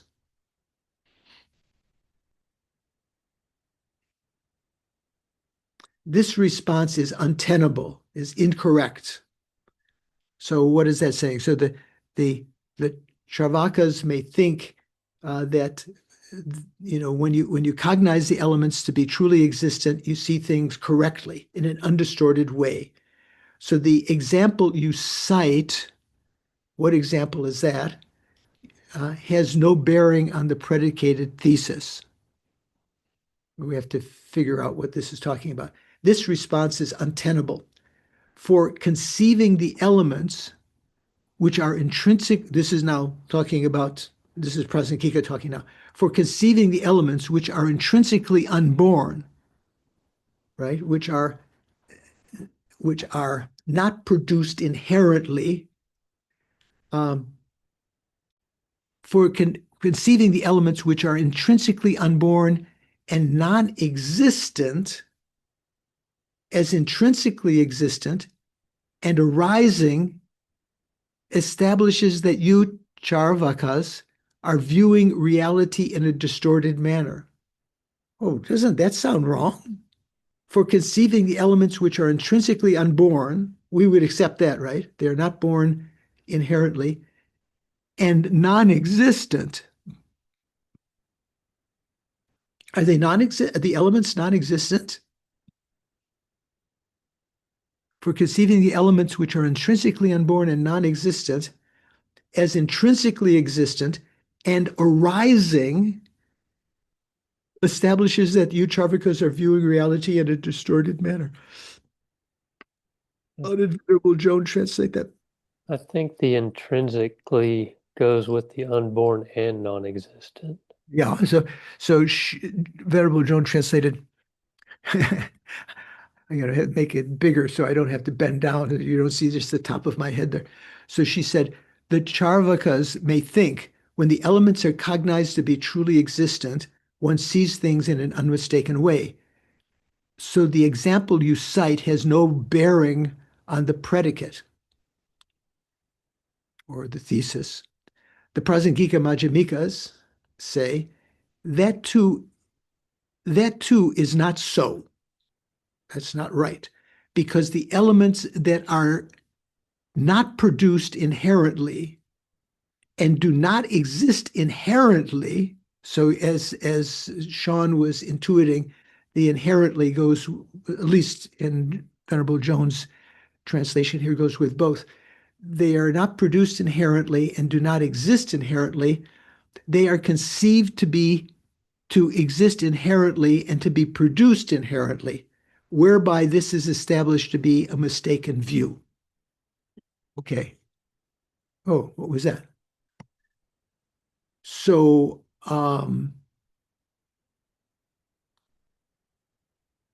yeah. So then Jimpa's translation continues. Chandrakirti's response indicates that in the case of our own valid proof statements, the example must have a bearing on the predicated thesis or the predicate. Chandrakirti also explained above how being a visible object of eye cognition is an instance of an unestablished proof when sight has a logical reason to demonstrate that sound is impermanent. All of this reveals that all three modes of a sound proof are required to establish a thesis by means of valid reasoning. So you might think, forget it, George. I'm out to lunch. It's, what is this talking about? So we've talked about this before. So remember when we talk about a correct, valid syllogism, you have a subject, a predicate, and a reason. So usually the word thesis is used for the subject and the predicate. Like sound, subject, is impermanent. That's your thesis, right? And the reason is because it's a product. Sound is impermanent because it's a product, right? Impermanent and product are actually synonyms, but because you can see that sound is produced when you hit the gong with the handle or with a hammer or whatever. You can see that sound is produced, so that could be a valid reason. And you also need a correct example. Okay, so let's look at that again. Chandrakirti's response indicates that in the case of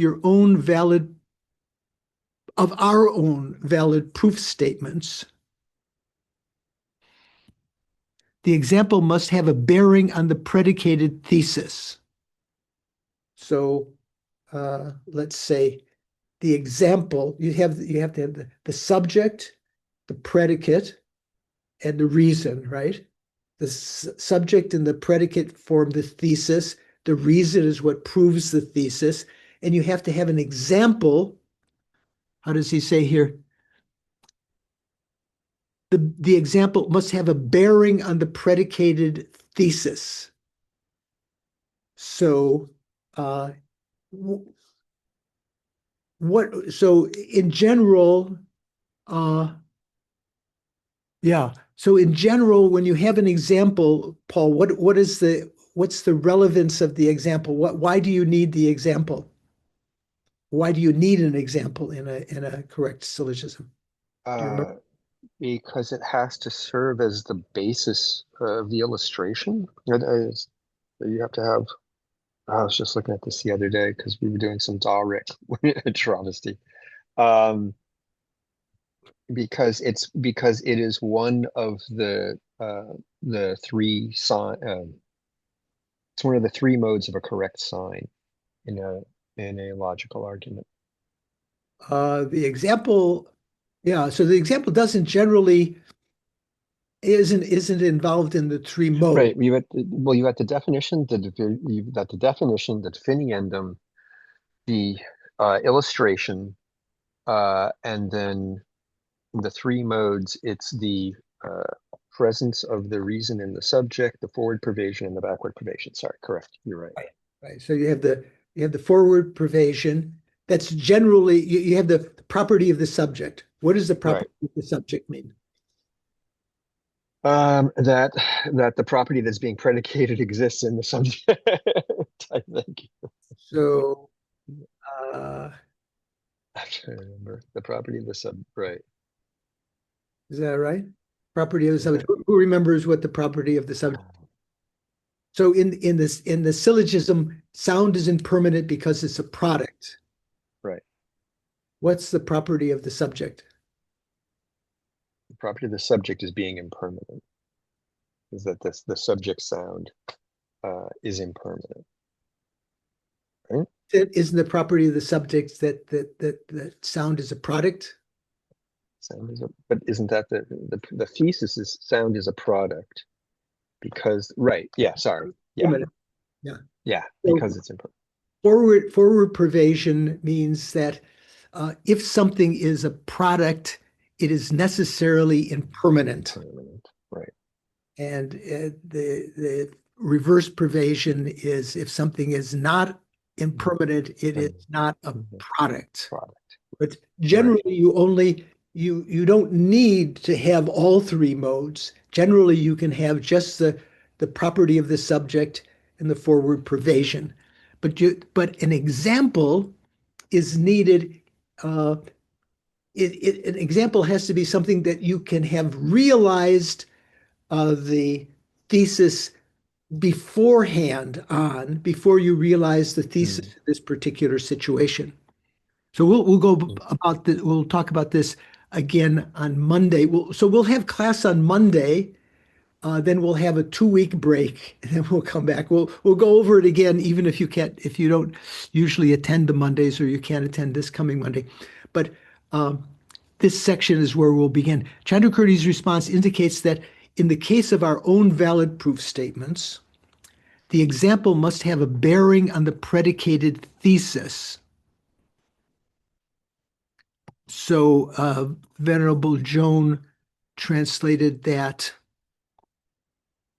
this indicates that in regard to the application of the respective correct reason, the example taken must have a bearing on the predicate. So sound is impermanent because it's a product. Like what? Like the song, like the sound of a bell, maybe as an example. Like, or for example, the sound of a bell. That has to be bearing on the predicate. So what does that mean?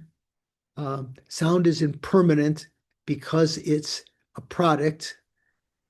For example, like the sound of a bell. So the sound of the bell has to be impermanent, something that arises.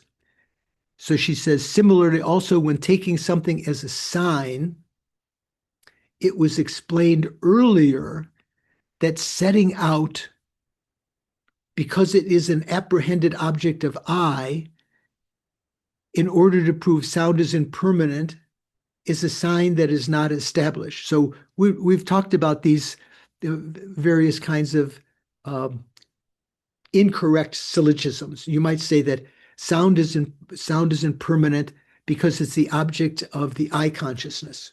Does that make sense? Is sound the object of I consciousness? Or a Buddha. So the sphere or range of the I consciousness is only shapes and forms. It's not sounds, other than as you would like to say a Buddha's I consciousness. Here sounds also. It was explained earlier that setting out a syllogism that says sound is impermanent because it's an apprehended object of the I, in order to prove sound is impermanent, is a sign that is not established, whereby it is indicated that the three modes are necessary in order to prove a thesis by a sign. So the three modes are the property of the subject, the forward pervasion, and the reverse pervasion, and that you have to be able to realize that on the example beforehand. So in this case, Jimpa had a note 715.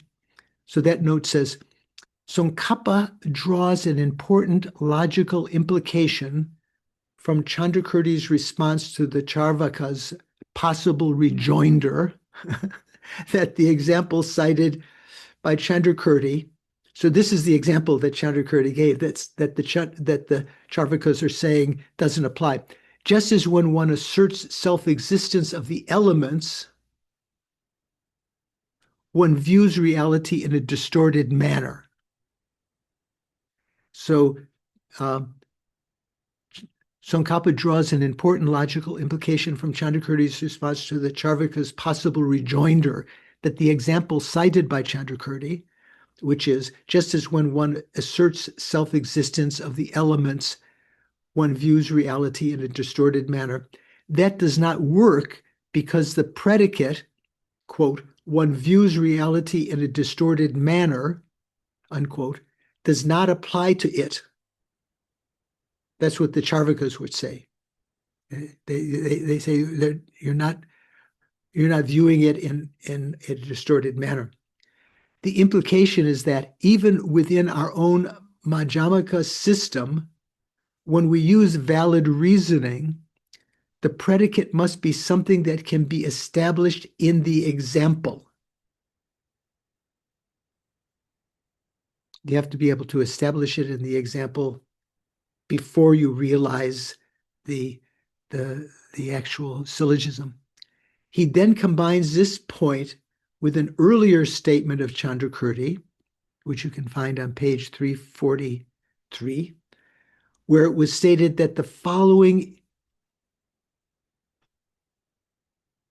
where it was stated that the following is an instance of an unestablished proof.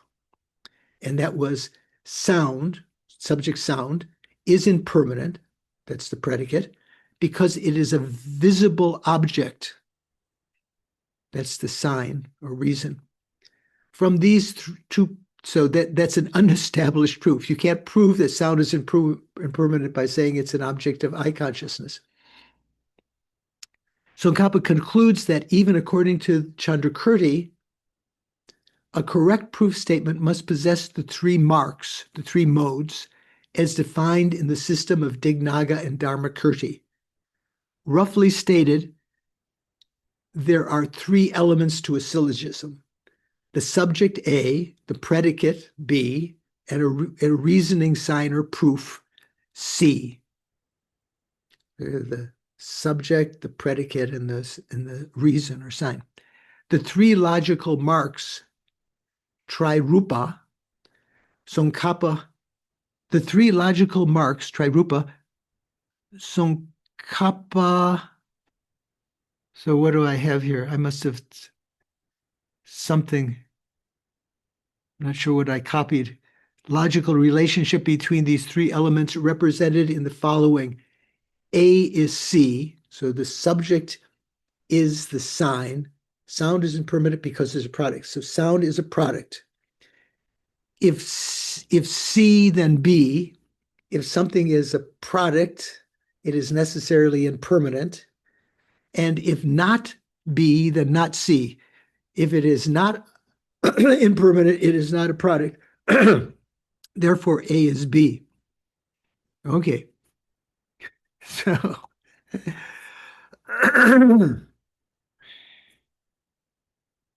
Chandrakirti's response indicates that in the case of our own valid proof statements, the example must have a bearing on the predicated thesis.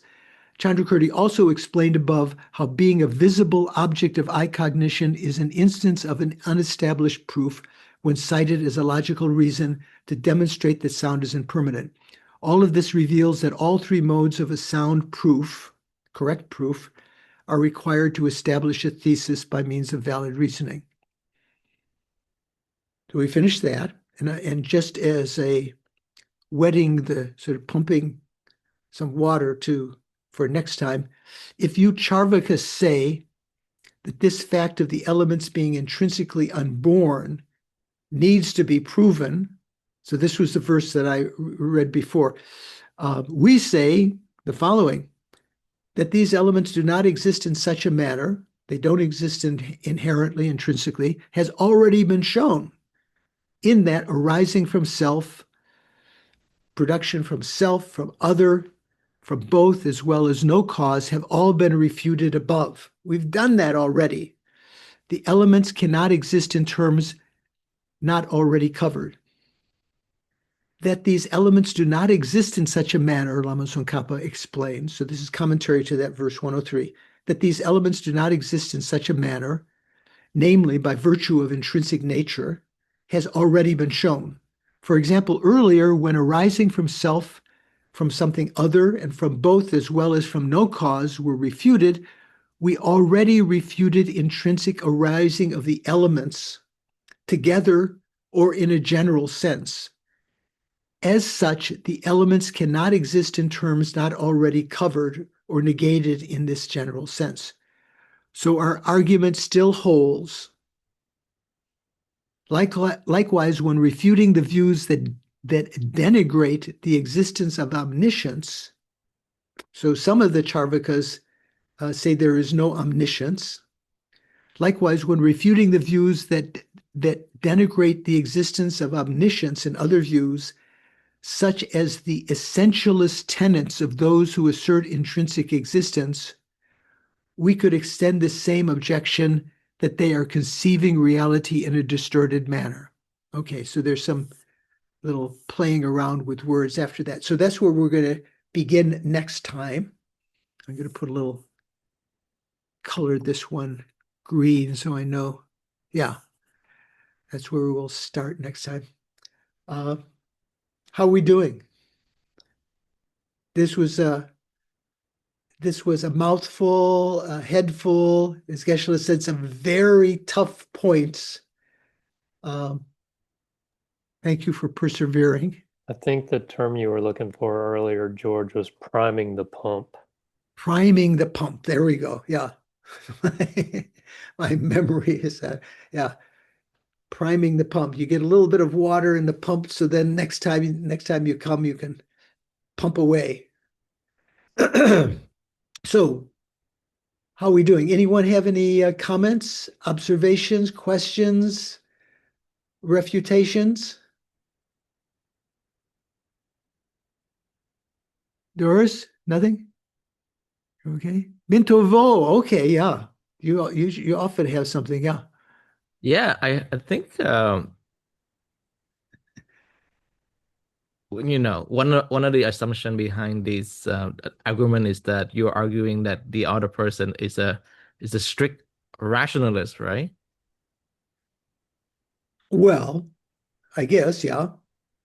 Because even for a regular human being like me, for example, like a Buddhist, when we think about like emptiness or no self, I sometimes I be there are different part of my mind, they have different ideas about reality. So part of my mind believe that there's no self, but then if somebody says something mean about me, then I get upset, and so it means that there are part of our consciousness that sort of contradict ourselves. So Right. So we have belief, like you said, believe. Yeah. So we have belief, which may be a correct belief in emptiness. Some of us, uh, probably many of us, believe that what the Buddha taught about selflessness and emptiness is true, but that is not yet. Uh, mm, that's not even a what we would say an inferential cognition, right? A correct belief. So there are different kinds of beliefs. There are beliefs that lean in the wrong direction, beliefs that are ambivalent. Maybe the self exists, maybe it doesn't. I don't know. And then there are beliefs that lean in the right direction, like you probably have. Part of your mind, you say, believes in selflessness, but because it hasn't been proven, we haven't investigated it enough with logic. We haven't applied the logical reasonings yet to prove that. We can be dissuaded when someone says, "Oh, yeah, come on, you do have a self. You exist. That. Come on, Ninto. What are you talking about? You're a Buddhist fanatic. There's no self. Come on." So we can be dissuaded by that. That's why we have to go beyond belief, because when we don't have an inferential cognition, when we don't have something which has solidified that correct belief into certainty, when we don't have certainty about it, um, then we can be dissuaded. We can persuaded by others that something else is true. So you say one part of your mind believes, so that is a correct belief, hopefully. So what you need to do is to again investigate the reasoning. So the reasonings we've had so far apply to impermanent phenomena, right? That impermanent phenomena do not arise from self, from other, intrinsically, from both or neither. Now in the coming weeks, we will get to the section on the logic that proves the selflessness of persons in particular. So different logic, still proving the same emptiness, but particularly talking about the selflessness of the person. So that's where you should put most of your effort into those logical reasonings. We talk about the 7-point analysis, why the person does not inherently exist. Once you in meditation, meditation doesn't mean that you're in deep trance or something like that. You're just really, you can be just even at your desk or daydreaming in front of your gazebo there. uh, Thinking critically like this. Does the self exist? Once you reach certainty about that, that can lead to an inferential cognition. When you develop certainty about that, you have an actual realization of emptiness or selflessness. So that's coming. Okay, good point. Oh, thank you. Thank you. Okay, so yeah, so this coming Monday we'll have a review session because we haven't finished this unit yet. We'll have 3 more classes after the 4th of July weekend. So we have 2-week break. We'll have 3 more classes before, summer dogs, what is it called? The dog days of August. Is that what they call them? The hot days. We'll have a little more than a month off. So let's dedicate our virtues now. We try to motivate beforehand. That inertia created some virtuous karma. The material we were discussing are the words of the Buddha, the words explained by Nagarjuna and Chandrakirti and Lama Tsongkhapa. We've created virtue. Due to these virtues, may I quickly become a Guru Buddha and lead all migrators without exception into that same state. May the precious, due to these virtues, may the supreme, precious bodhicitta, which has not arisen in my mind, in the mind of others, arise and grow as a result of these virtues. And as a result of these virtues, may that which has already arisen in my mind, a little bit of bodhicitta, and in the mind of others, may it not diminish, but increase as a result of these virtues, dedicating them in that way. And then for our dear departed Lama Zopa Rinpoche, who may already be reborn, peerless teacher and assembly of children of the victorious ones, Shravakas. Yeah, Shravakas. So that's different. That doesn't have a long A, Sean, if that is correctly pronounced there, as the Charvakas. Peerless teacher and assembly of children of the victorious ones, Shravakas, Pratika Buddhas, victorious Losang father and sons, together with your lineages, all objects of refuge of the infinite realms, please bestow here and now the virtue and goodness to accomplish this prayer. In upholding and spreading the Muni's precious and complete teachings through explanation and practice, both giving teachings and through your example of practicing, you, Lama Zopa, wore the armor of patience that is never discouraged. Incomparable, venerable Guru, I make requests.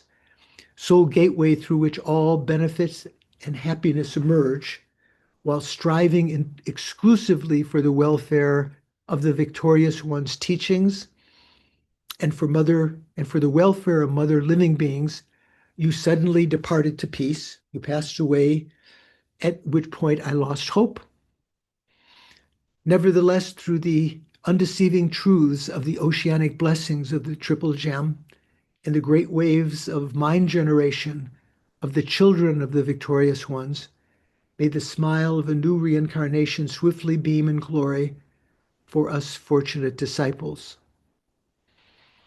So just in that same vein, Geshe Sopa's reincarnation is visiting Deer Park just at this time again. So May the smile, like that, may the smile of a new reincarnation of Lama Zopa Rinpoche swiftly beam in glory for us fortunate disciples.